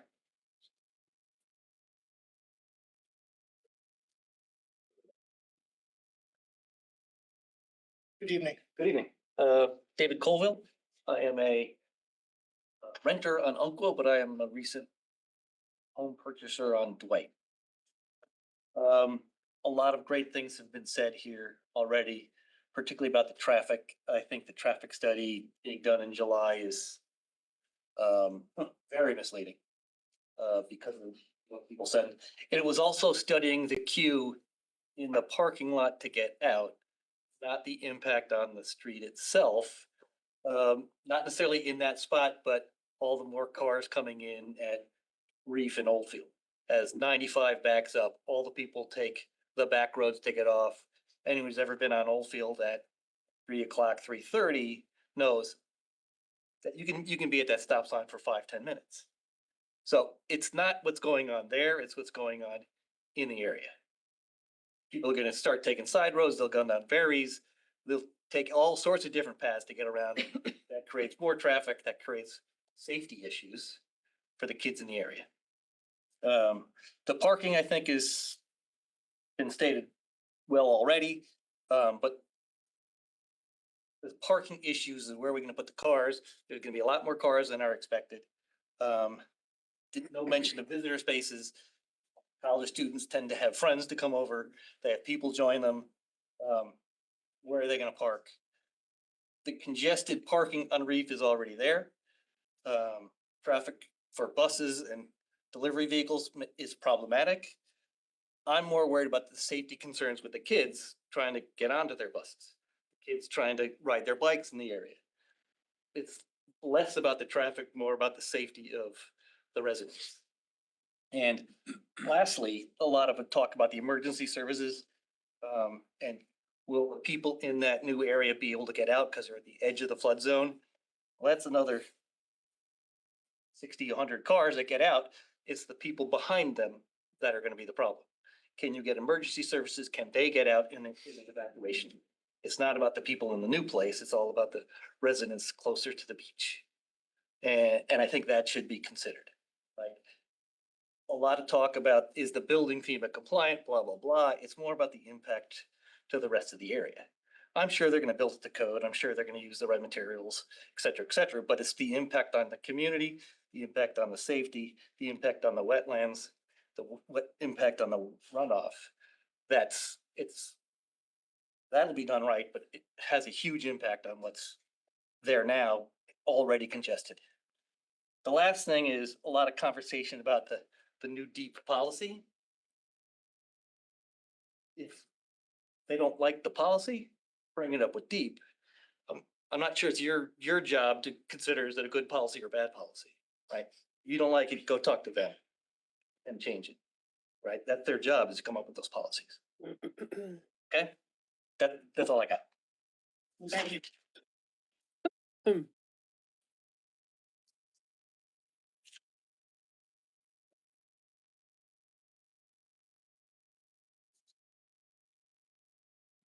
Anyone else?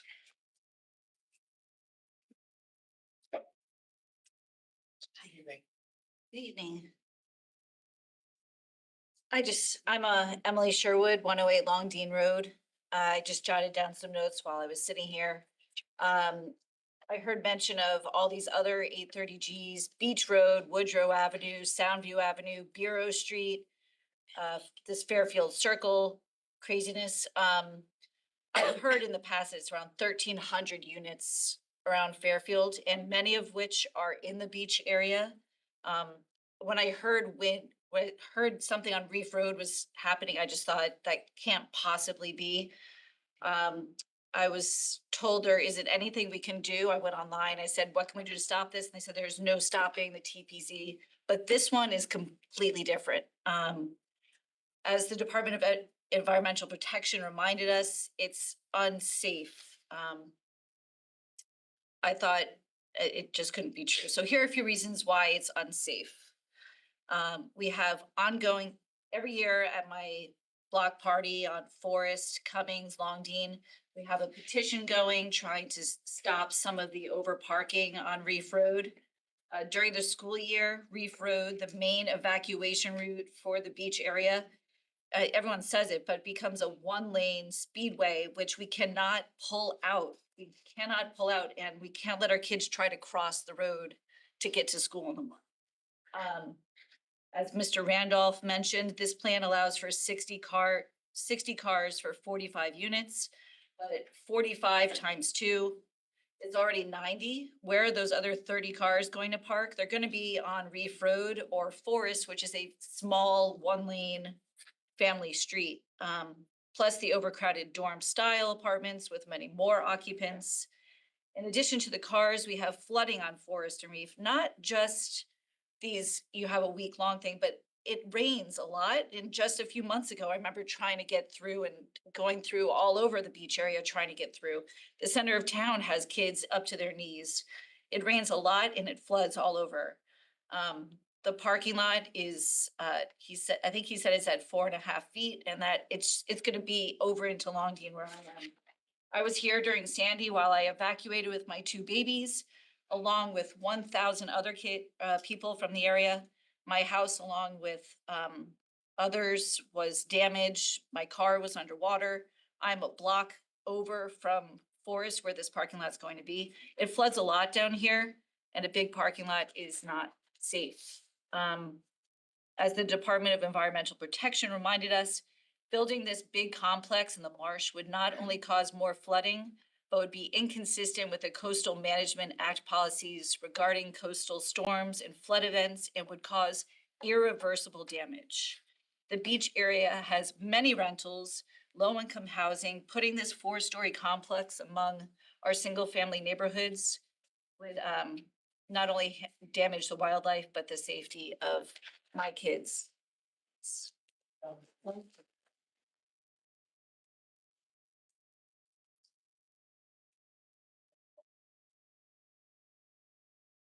Anyone else? Asking, have anybody that's joining us remotely? We do not. Sign in the chat, I'll give an announcement. Not seeing anybody else at the moment. Is there anybody joining us remotely that wishes to be heard in this application? You can please digitally raise your hand. Or, yeah, I think it's the only way to identify, or type your name into the chat to identify yourself. Not using phones now anymore, right? Right, yeah. No, that's fine. That's with the new security, we need it for obvious reasons. Anybody joining us remotely? Oh, come on in. Come on up, excuse me.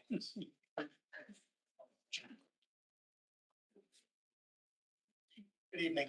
Good evening. My name is Sue Camarda. I live at 942 Reef Road. I've lived there for 17 years. Prior to that, I lived on Edward Street for 15 years. So I wasn't planning on coming up and speaking, but I have to say that I was literally horrified by the lies that I heard told by the representatives of the developers. But I guess that's what they're paid to do. They're paid to sell you on why you should pass this. They're getting paid for that. And none of us here are getting paid. This isn't a job that we have. We just care about our neighborhood and we care about our town. And honestly, it took a lot for me to come up here and speak.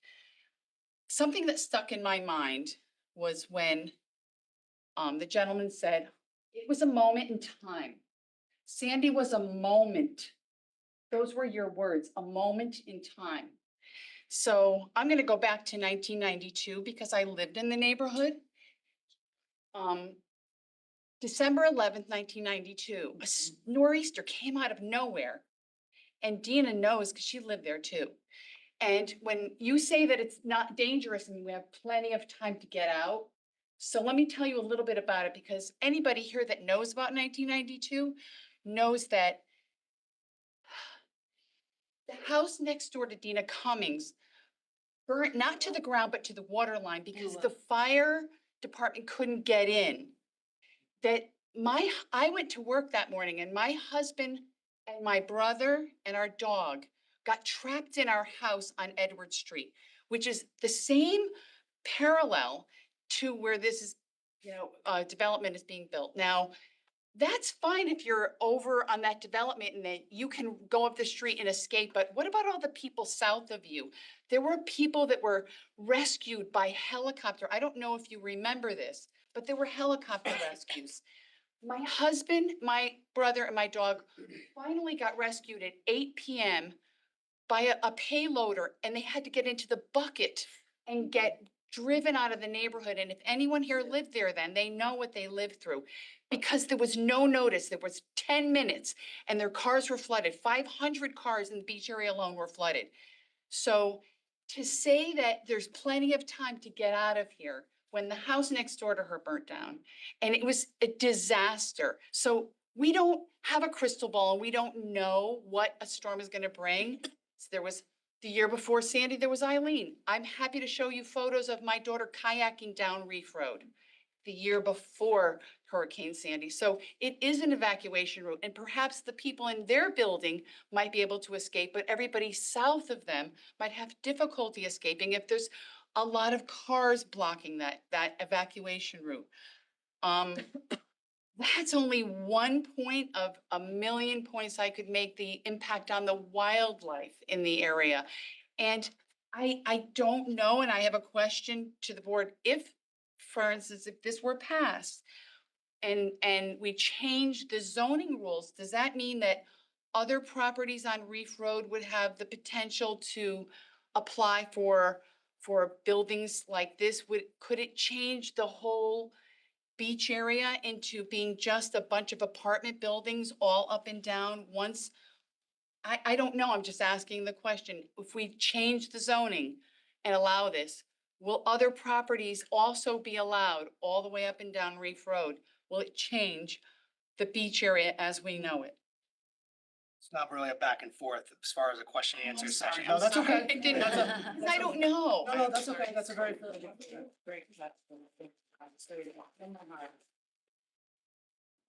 It's like that, that's it. Anything else? Finish up, please. Thank you. Thank you. My understanding is it only affects this property though. Have to double check that one. I thought it only affected this property. Next amendment, at least in the zone. Not only a back and forth, but I think that's a quick. We have to confirm that though. I haven't.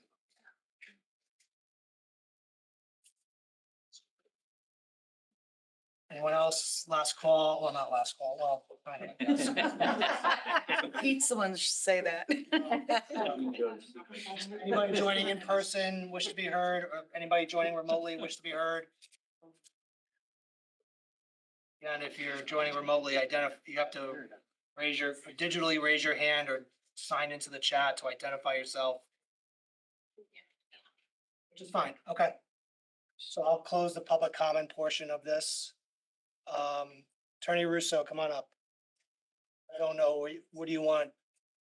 You want to rebuttal at the next, is it next week is what we? So the week after, I think, isn't it? It's When you have me scheduled.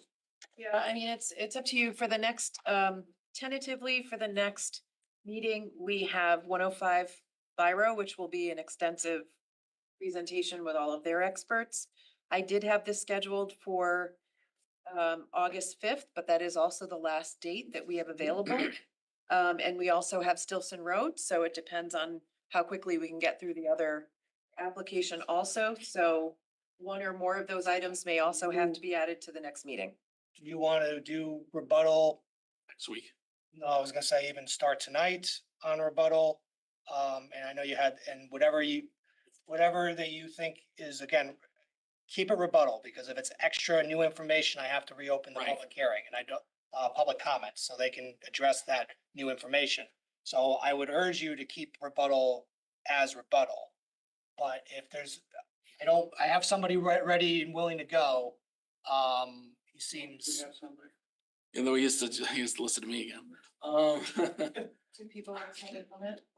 I just have one person who just raised their hand.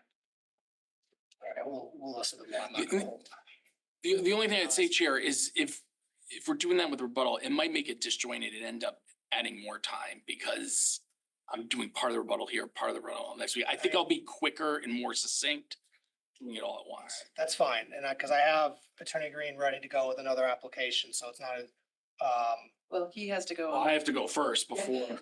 oh, I'm sorry, you're right. Joel just I'm gets to sorry. listen to me. Sorry, Joel. Sorry, Attorney Green. I just had you in my mind as leading the charge, but that's the wrong charge.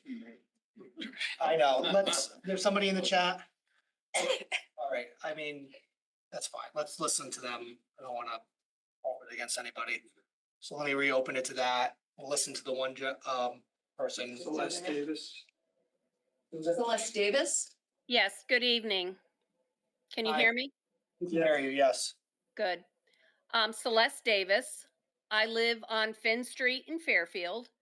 I have been attending these meetings for the last couple of months because I'm involved with the Biro Street development. I do want to talk about this Reef Road, though. I have a problem with the experts giving misinformation.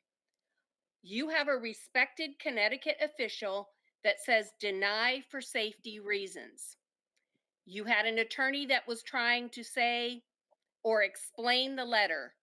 The Connecticut official is an expert.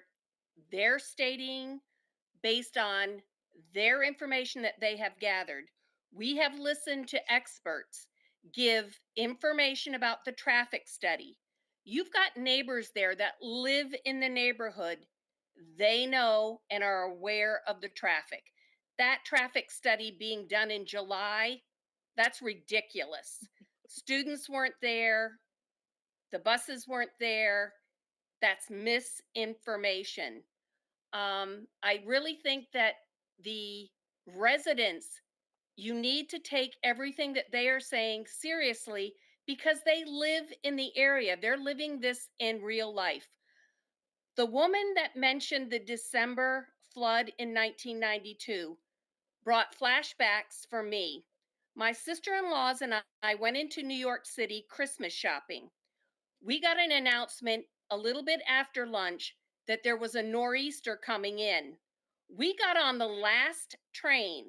When we got to the parking lot of the train station to get in our car, the water was up to our knees.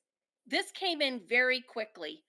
Almost on a yearly basis in the Reef Road area, they get notices, move your cars to higher ground. This needs to be taken into consideration. This is real life information. Just like all of the other things that are going on in our town, real life information needs to be taken into consideration. We cannot afford to pay for the experts. I wouldn't pay for an expert that gives misinformation. Please deny this 830G development, just like you should deny the other ones that are too large for the area. Thank you. Thank you.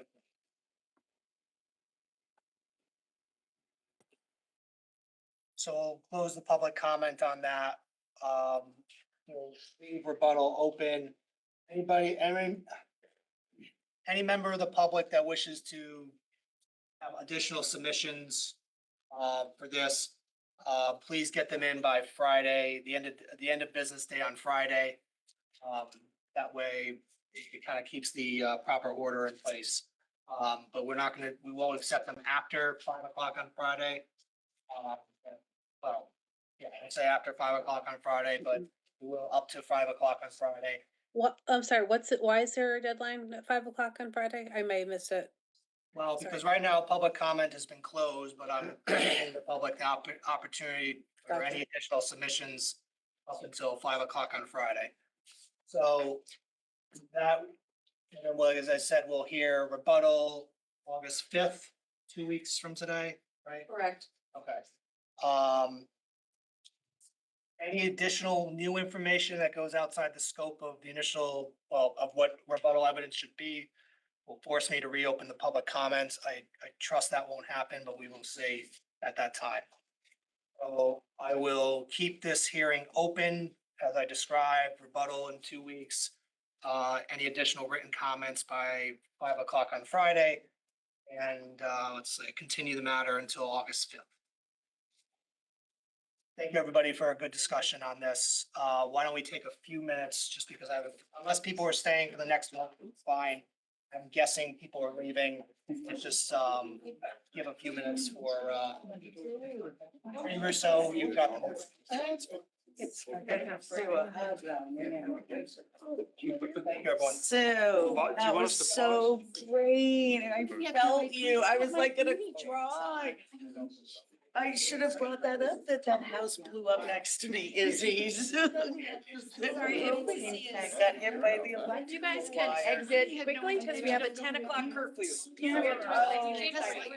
from the heart, I was just. Executive session. You guys did awesome. We're actually voting. Thank you. Yeah. Coming soon for libel.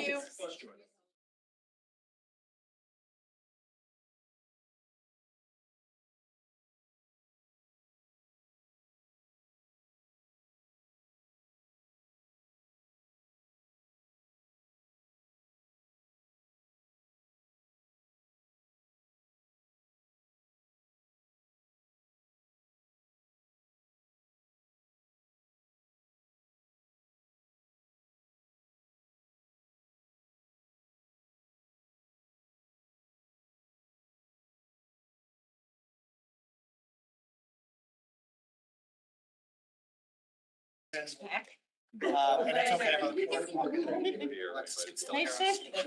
I have to finish this hearing on the 5th. Open expectation is Attorney Russo will not have new information outside, present new evidence that requires me. Oh, thanks, sorry, guys, yeah, so, Well, he could. Hey, Tommy, I can't hear you. All right, we'll wait for people to get out. I'd like to hear the information, please. I'm out next week. Yeah, you got it. Not comfortable, sir? Doctor? Keep the comments short. All right, so while Attorney Russo gets ready for. Can you hear us now, Alexis?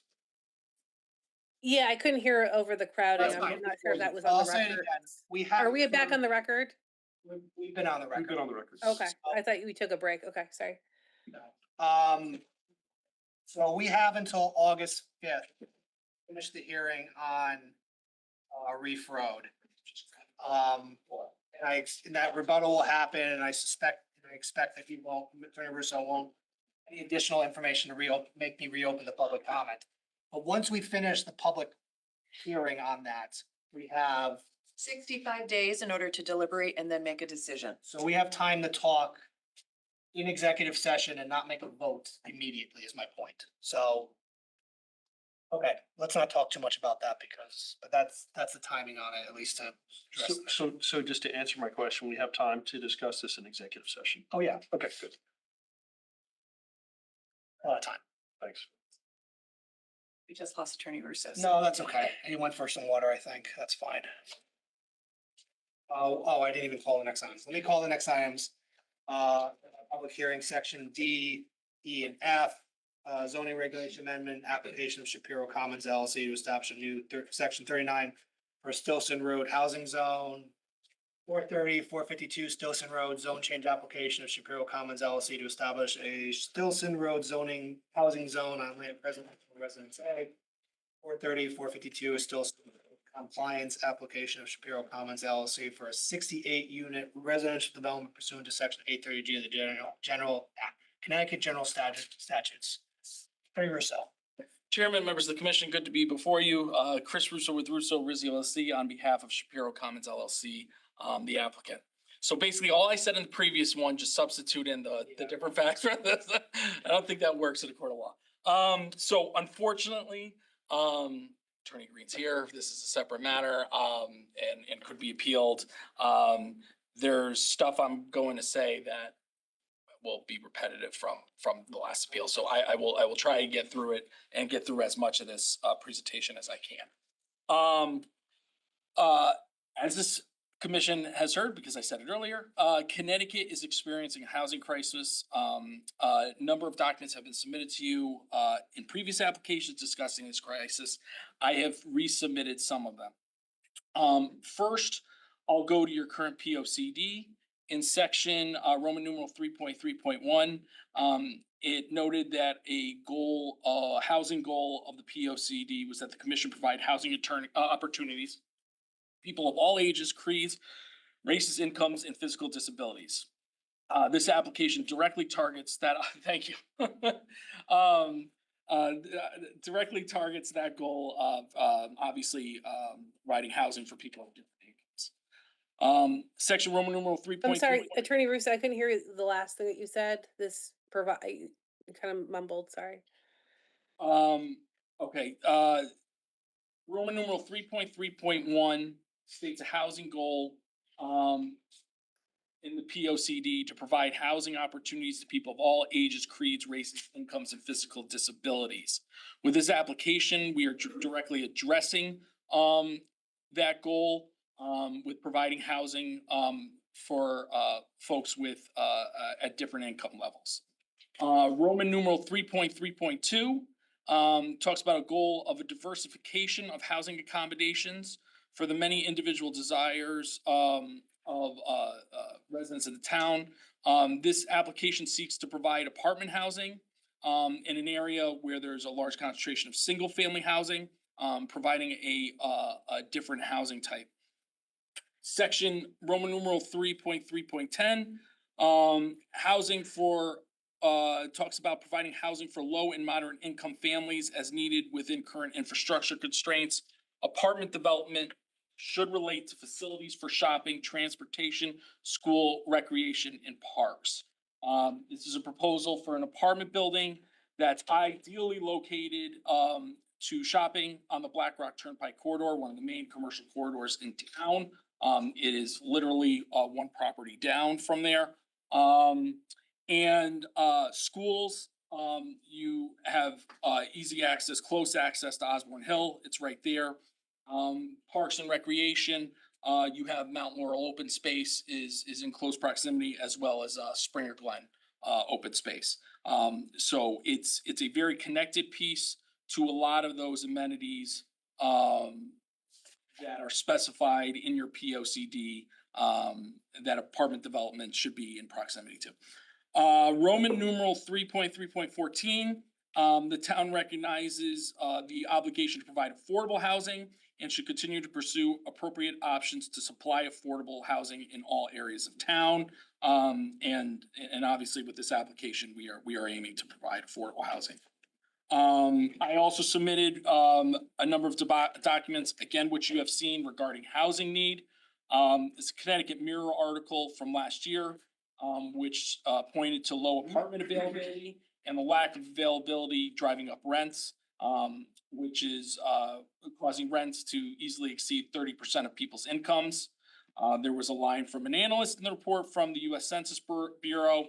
And in that report, it said that when they looked at all different metrics, Connecticut excelled in 0 categories regarding its housing market, which again was contrasted with other expensive housing markets like New York and Hawaii, which had excelled in some categories, but not others, but Connecticut excelled in 0.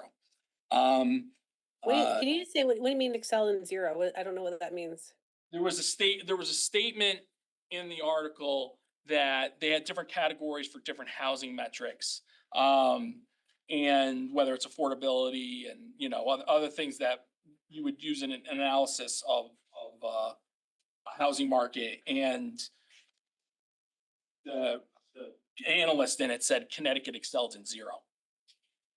It was specific. What does that mean, excel in zero? Like, I don't understand that. It means that whatever metrics they had, Connecticut was not good in any of them, essentially, is what it says. Is basically what it was saying. Whether, obviously affordability is an issue, but then other things that they measure, housing by, Connecticut was not at the top of any of those categories. All right, I'll look at that study, see. Yeah, I submitted the article. It's one you've seen before because it was submitted in another application. It was from the Connecticut Mirror. It was an article from last year. There's a June 2025 article I submitted that found that the lack of housing inventory and housing affordability is driving businesses to leave the state. I submitted another CT Miracle article that is from January 2025 that found that at 7% we have the tightest vacancy rates in the area. We've submitted a text amendment and zone change. Again, I don't think I need to go as full into this as I did in the last presentation, but I think it's a good thing to have a text amendment because it sets parameters around the development and will help operate the properties and buildings within the proposed Stilson Road housing zone in the future. So with regards to the text amendment and the zoning compliance application satisfies all the standards of that are set forth in the proposed text amendment. Text amendment says requires a lot area of 0.5 acres. That's more than double the A zone requirements, the zone that's predominantly in this area. It requires a street frontage of 150 feet. That's also double the A zone requirement. And it requires that it's located on Stilson Road within 750 feet south of Black Rock Turnpike. I think, again, this is a great area and possible location for affordable housing, similar to when we argued the other application for 430 and 452 Stilson Road, is that it's a great area to transition from a very busy commercial corridor to then the single family residential neighborhood. I think it's really an appropriate area to make that transition. I'll also say I particularly like the term within, that the Stilson Road housing zone should be within 750 feet, because I think it gives the commission some comfort to know, okay, these are the bounds of where this zone could go. Because in other wordings, you'll see that a zone has to be 750 feet or 500 feet from something. And what you can have is a situation where somebody's, okay, the property's at 749 feet away from Black Rock Turnpike, but then the rest of it is well outside of that and expands beyond.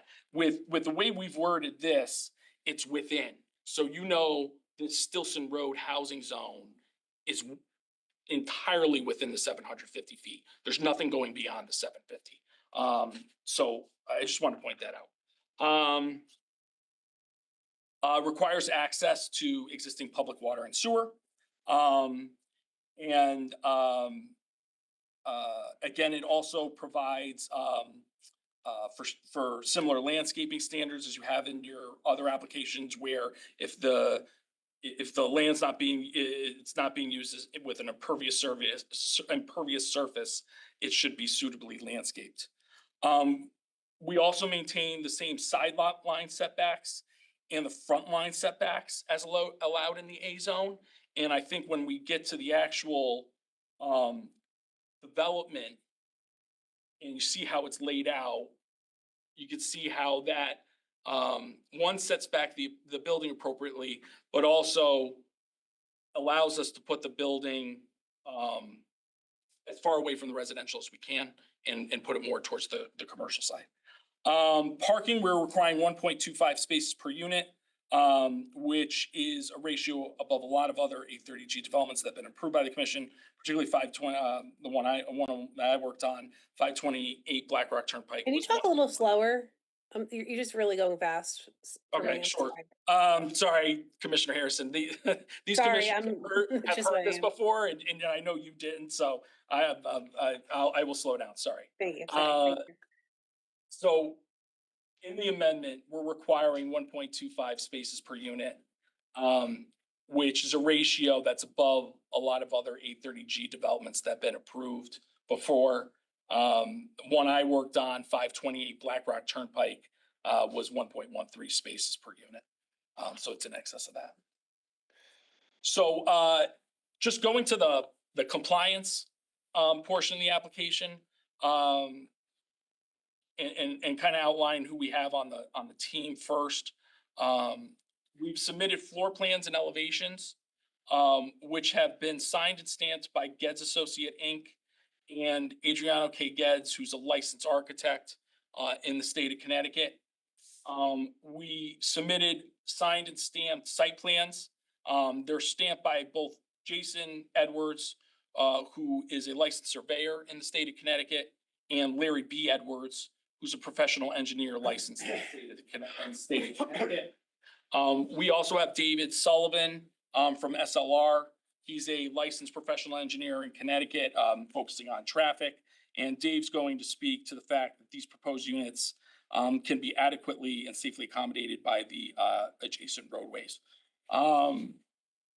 The site is located, in case you didn't know.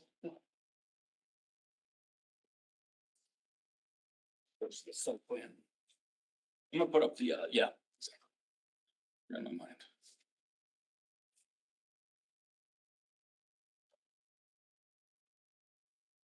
It's a zone change plan. Site is located along Stilson Road, just south of its intersection with Black Rock Turnpike. It is within 750 feet of Black Rock Turnpike. The adjoining properties to the site have zone designations that include Residence A District, which is to the south of it, and the site itself is in the Residence A District, and then the Design Commercial District, which is to the north of it, also behind it. If you remember, this is the Old Navy property, with the Old Navy terminal. So these are the two lots in question here, and you have DCD to the north, Little Pub, and then the Old Navy commercial strip. Again, the site contains two properties, 430 and 452 Stilson Road. In total, the site consists of 1.65 acres, which is 72,000, a little over 72,000 square feet. That's over 7.5 times the size of the A zone. The wetlands are located predominantly, and when I say predominantly, I mean almost entirely off-site. There is, you can see the limit of inland wetlands for Bill Kenny, and it comes out around this outside corner, and then it just kind of touches this very, very western property line, and then goes off. So really, it's mainly just upland review area that's on here, which you could see delineated in red.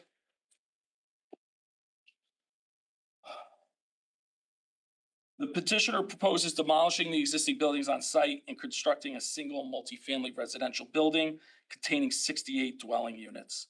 The dwelling units will consist of 32 one-bedroom and 36 two-bedroom dwelling units. So 21 of these units would be restricted as affordable.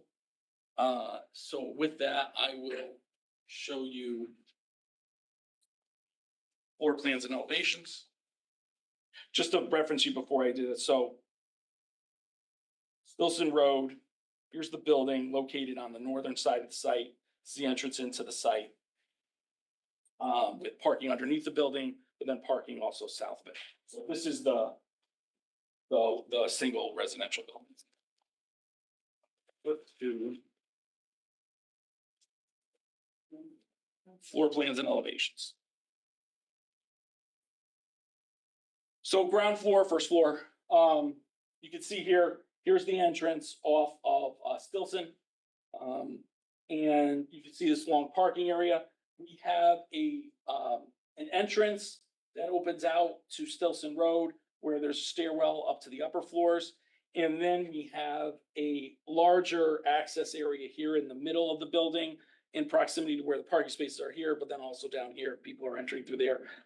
So this is a kind of main lobby of the building. There's an elevator here and a stairwell up to the living floors. And then we have a stairwell at the rear of the building as well. Each floor, you can see 17,857 square feet, contains 17 apartments. There's 1 bedrooms on each floor. There's 8 1-bedrooms, and there's 9 2-bedrooms.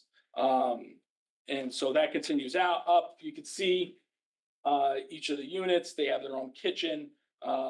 They have full baths. They have washer, dryer. Really, all those amenities that they need within all their units.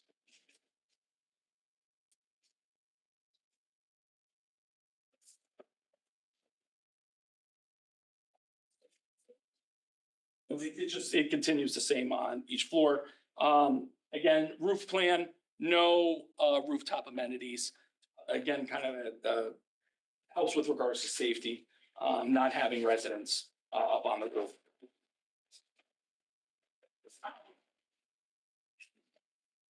The elevations, this is the right and the rear. I'm gonna split to the front and the left side.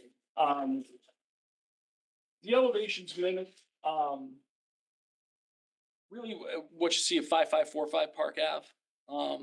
Some people were on the commission, I think, back then. That building's built, so you can see it. As I understand it, a lot of similarities between the two. The materials are listed on these plans.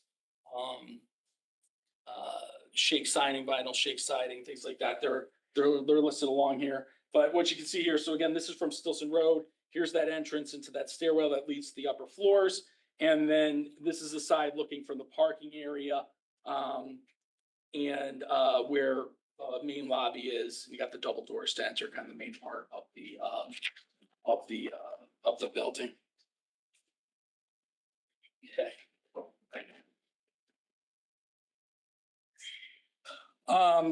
Comparatively, again, this is another more modest 830G proposal in terms of its density. Again, you've seen 100 units at 108 Bureau, 120 units at 5545 Park Avenue, 478 units on Post Road. And then if you look at it at a per square foot basis, 131 Beach Road was 1 unit per 697 square feet. 528 Black Rock Turnpike was 1 unit per 508 square feet. 83 Castle Avenue was 1 unit per 581 square feet. This is 1 unit per 1,060 square feet of lot area. So some instances almost double those others. The lot is it's over an acre. It's 72. Have it. It's here. I have it. Said it a second ago. All right, yeah, I thought. Oh wait, I had it at the top page. I was at, so I missed it. 1.65 acres, which is a little over 72,000 square feet. Thank you. Okay.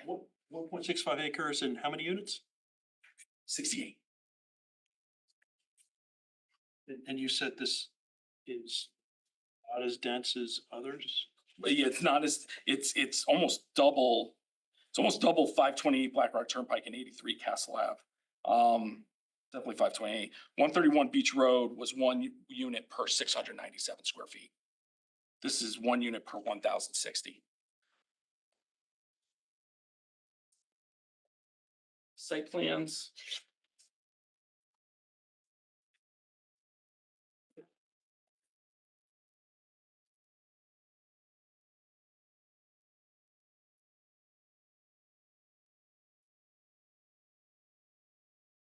This is a survey just showing the existing site.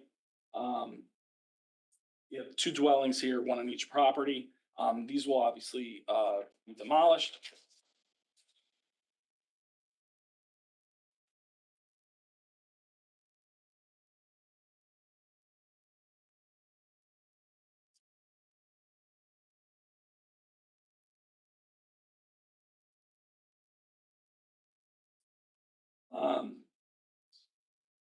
Okay, so this plan, this is a site layout plan. What it's also showing is truck turning within the site to accommodate you know, a large truck to be able to come in here and turn around safely within the site. What you can see is heading south on Stilson Road, there's an entrance here that leads you to this parking area below the building. But then there's also one on the south side, similar to you know, similar to the 19 unit proposal that we had previously done as far as how that's laid out. I'm sorry, this house is, that house still remains. You see the handicap spaces shown, including a handicap van in close proximity to the lobby. And landscaping around the perimeter of the site.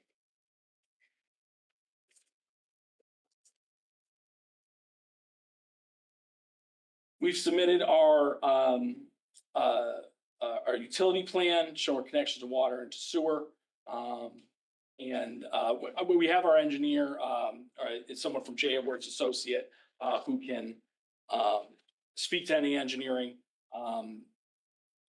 But we provided that sediment and erosion control plan, and then just the details on the site development. And then the last one is, no, okay, so just say details. So with that, if Dave Sullivan's on, I'll turn it over to him to discuss traffic. I know this was a big topic of conversation at the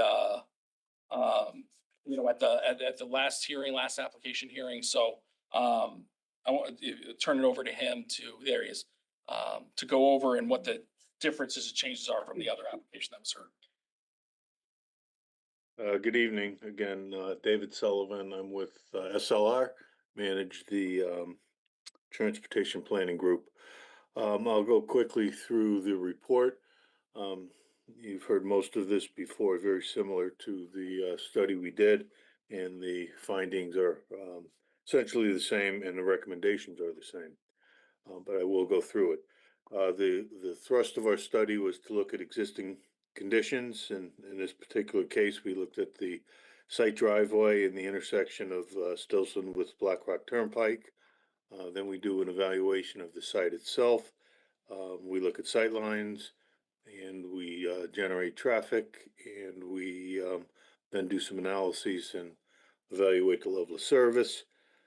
The level of service is based on future traffic volumes with and without the site traffic.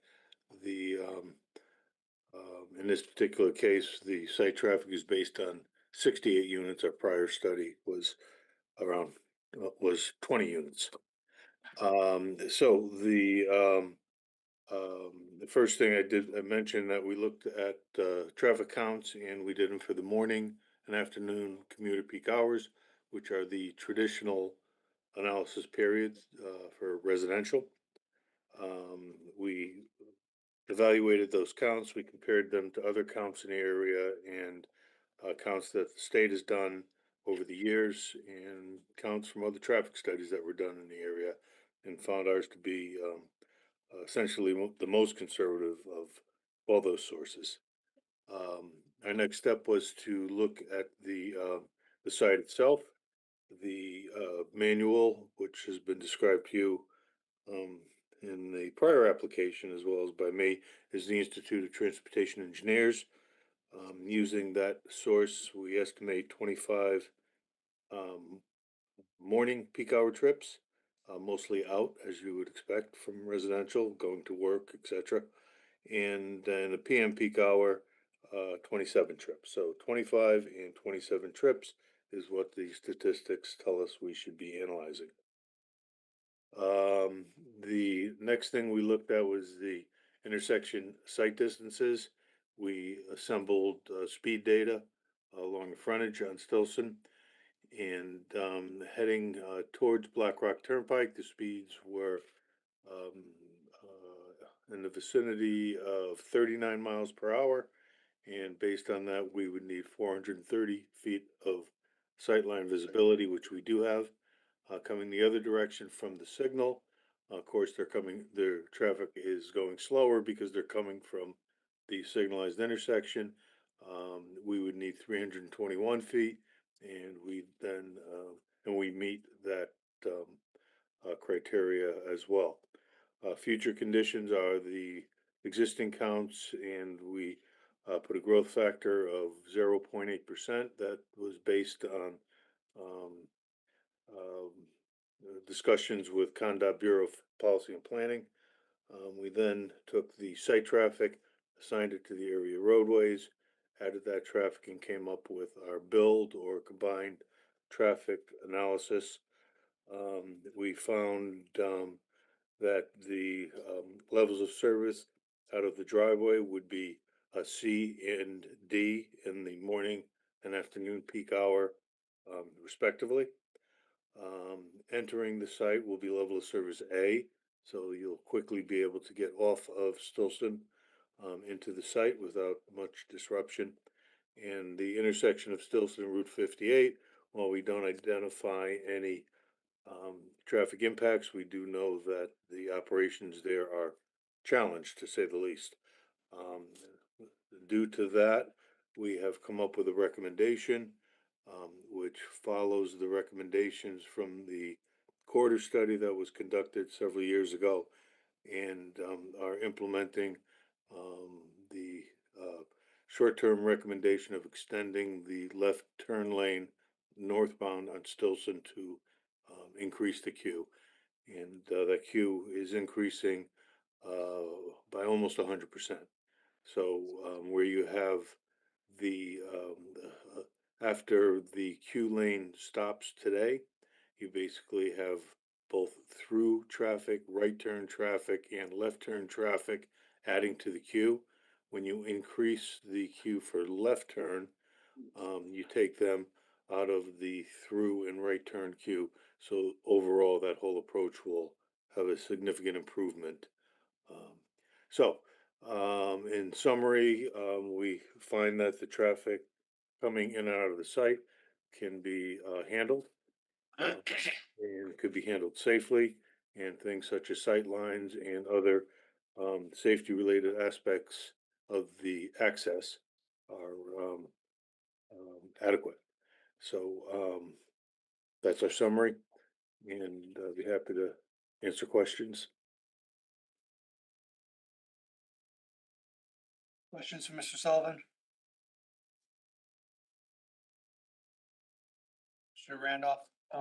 This is, again, we having anybody presenting, your architect coming? The architect's not available, but I can, I could certainly, bring any questions to him. I mean, this is clearly gonna get carried. Parking question. Yeah, yeah, sure.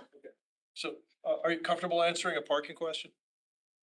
We did not do a parking study, but if I know the answer, I'd be happy to give it to you. So if you could pull up the, parking plan, at the ground floor level. The architectural plan, that from the architect, or this one? That one's I think good. it's that one, yeah. Or there's also this one? The other one's fine. Sure. Thank you, Mr. Mullen. Zoom in on the left side. Two red, yeah. Let me get out of full screen. So, Mr. Sullivan, my question is, again, I know you're a little bit, catching a little flat-footed here, but you are our only traffic expert. So you drive in the parking garage there, and you come to the end on the left side, and I'm parking in the space that's across from the stairwell. Mm-hmm. How do I get out of there? Well, there should be a little bit of a bump out provided there. That one space would be difficult, and I would suggest that a long-term Impossible. parker be there. So what would happen is they would have to back out, turn their wheel to move a little bit to the right on the screen and do a 3-point turn to exit. So Yeah. that's, So those last, I don't know, 3 to 5 spaces or we need some help, right? no, I think they're all fine except for that one, I think, is, Well, the second to last one, you probably couldn't back out of that one either. yeah, you could. There's plenty of room to back out, to your left there. Typically, if you had a hammerhead, as we like to call them, it'd be about the size of a dumpster. And Right.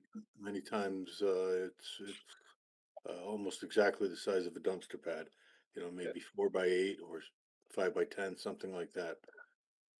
Yeah, so I just request that be evaluated. a little Evaluate, bit yeah, we can do that. Calculated in the parking count. That was my only question. I will, Commissioner, just because we're talking about parking, site contains 110 spaces, 68 units. That's 1.6 spaces per unit. I'll also note with the breakdown of the units, there's 104 bedrooms and we're providing 110 spaces. So, if this one was canceled or I shouldn't say canceled, but if this one was knocked out, we still providing one space per bedroom. Which is a very high standard, I think. And I guess since we're looking at the parking plan, that red dotted line to the left. Yeah, that This one. one? Yeah. That seems to indicate what does that indicate? This red line right here is the wetland, this is the upland review area. Right. So, how is it that we've got the parking lot in the upland review area? Well, this is staying within the bounds of where our previous approval was from wetlands. So we're maintaining that. But we're not going into we're not going into any wetlands at all. That wetlands is over here. That's upland review. I I might actually you need a have. permit, I just don't recall. I think you had an inland wetlands permit for the 19-unit one, did you not? We did have it, yes. Is that what you're relying upon for this application? I think we would be able to come in under that. Do we have that submitted in the record? The prior approval. Well, for an 830G like this, you're in the upland review, and I guess I just forget off the top of my head, we need it in the wetlands, that area. Well, it depends on what conservation requires, but I think for the purpose of a set aside development,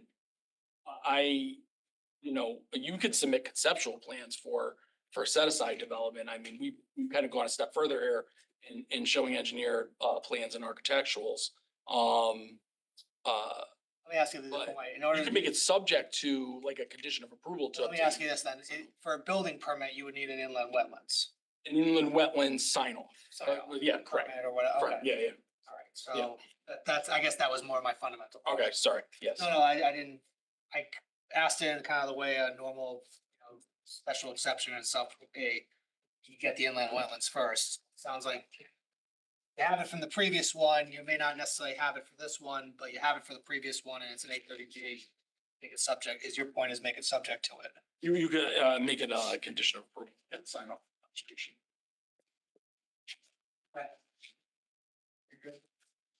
Similar Anything to from Mr. Sullivan?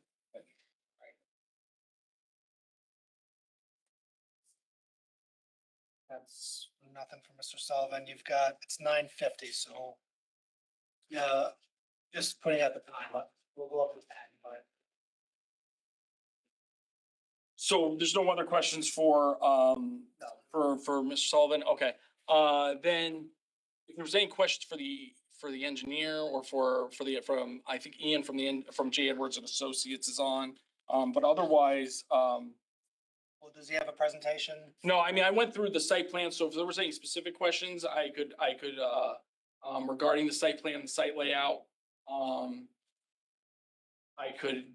he could answer those, or Same thing with architecturals. I don't have the architect here. Why doesn't he just at least present maybe on the edge, the drainage design, at the very least, to get that on the record? Okay, so Ian, are you still on? Yes.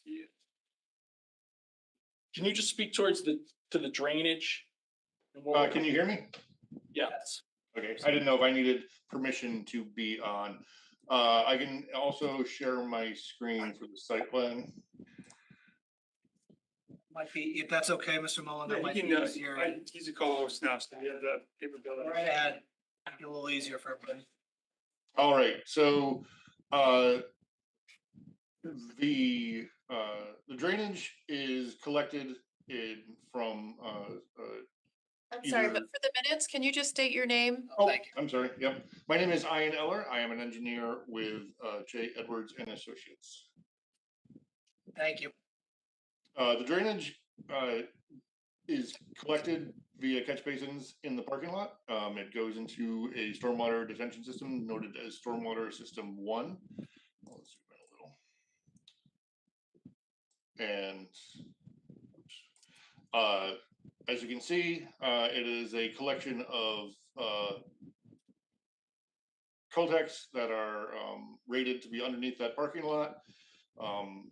We include a outlet control structure as well as a separator unit to maintain the water quality, and it overflows into the no-mow grass area at a level spreader to avoid any scouring or anything like that.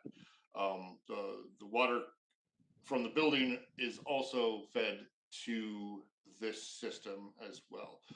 No water from this site ends up in the road, other than you have one little stretch of this driveway and one little stretch of this driveway. You can't do anything about gravity, but otherwise we collect pretty much everything and get it stored and maintained for water quality, and then sent out.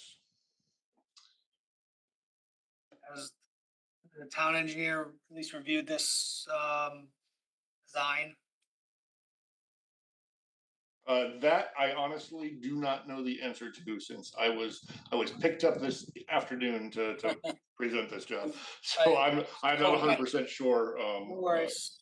If I could just speak to that, I believe that if it's not in the, there's been a lot of vacations this summer, so. Understood. So I apologize, but I did speak to Anthony Santiago from the engineering department, and he expressed that as the footprint of impervious surface was similar to the initial wetlands review that was done when they looked at the stormwater system at that time for the wetlands review, he didn't feel that there was much deviation from that initial stormwater design, which they found satisfactory for the initial wetlands approval. I can follow up with him and get an email to that regard, but that was an informal conversation that I had. Yeah, we need something from him. Go ahead. So, Yeah, I'm we'll sorry. get that in writing. Yeah, that'd be great. So you were talking about wetlands, but the stormwater footprint is, how does that differ from the other stormwater footprint? From the other submission? The design of it? The impervious surface. The impervious surfaces, as I understand it, are very similar. I don't have the direct number in front of me. We're talking about the other. In comparison to the 19 unit. Fine, I just want to make sure. So you're saying, you're going on the record to say that the impervious surface for this is similar to the impervious surface of the 19 unit project? Correct. I apologize, I don't have the number for that one directly in front of me, but as I understand the design, that impervious surface number was held pretty well, because we had a lot of pavement on the other design as well, including roofs. So the stormwater system design for that is something you would use for this project, is that correct? Right, the controlling factor with the stormwater design is primarily the amount of impervious surface that will cause you runoff. And Things like water quality are standards that are required, so there isn't a huge amount of change between those two, what you would do for that design. I Anything have a else? question. Go Yeah, ahead. what was your engagement with a previous project? J Edwards Associates was the engineer on the last project. Okay, and he was the engineer on that as well? Or, I was not the engineer on that project. I am, nor am I the actual engineer that designed this system. I've reviewed it before this meeting. gotcha, okay, thank you very much. But for the records, the plans were submitted, were stamped by J Edwards Associates and, by Jason Edwards, I'm sorry, he was a surveyor, licensed surveyor in Connecticut, and were stamped by Larry Edwards, who is a professional engineer in the state of Connecticut, licensed professional engineer. You just, Mr. Eller's covering by all accounts. Is stepping in for him, yeah. Okay. Yes. Got it, thank you, got it. Work for the Thank- same firm. Any other questions for Mr. Eller? All right. It's two or three of, seems like a decent break time unless you have something else. No, I mean, I guess we'll just remain open until the August 5th, which is, I think, is when the next one is. Is that correct, Ms. Harrigan? Well, I mean, we can add things to the next agenda. We could bump our zoning regulations to a future meeting if that would be the board's preference. You know, the zoning regulation reformat, it's our own timeline for that. So if that were preferable to bump that to, When is that currently? well, that's scheduled for the next meeting because we wanted to get it on the calendar. What's our timeframes for this, for concluding and then deciding this? So what I will say is both the prior application and this application, it obviously has a tighter deadline. So that's where I think we have the flexibility to move one of these to the next meeting if we need to do that. Keeping in mind that the next meeting, we also absolutely have to open for 221 Black Rock Turnpike. And we need to, we do have 105 Biro, which is continued for that evening. Attorney Green, are you available next week Yeah, and the week after?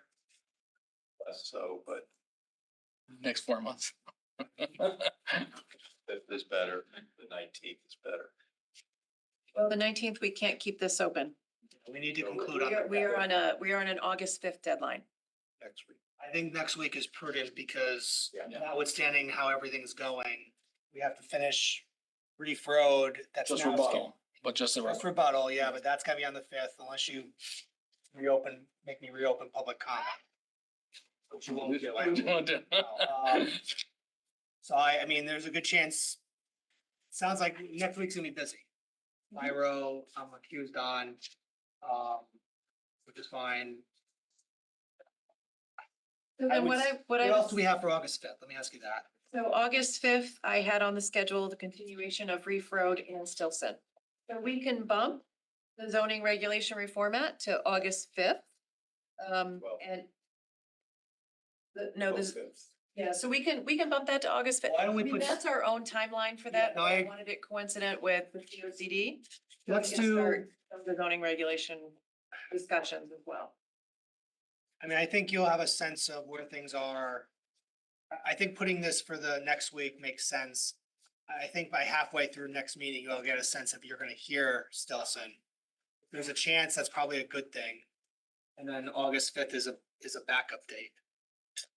So That's okay with everybody. It's okay, the 12th is a little bit. Hey, Mr. Chairman, I have a question. About this, Yeah, go ahead. and I'm sure Ms. Harrigan can inform us too, but like, so with the zoning regulations, are those informed by the passage of the P O C D? No, this is only the format. Okay. of The organization, so this is not content changes, it's reorganization, the tables. Okay, gotcha, thank This you. kind of gets us ready for that next step, so we Alright, can push thank that you. for sure. Attorney Green? Just as a housekeeping matter, can we incorporate the record of the other application, the market rate application into this application? Because everyone has made reference to it and I'll submit it otherwise, but seems to me might be cleaner. You know, I'll I'll think about that. I'll tell, I mean, Otherwise, I'll submit it. okay.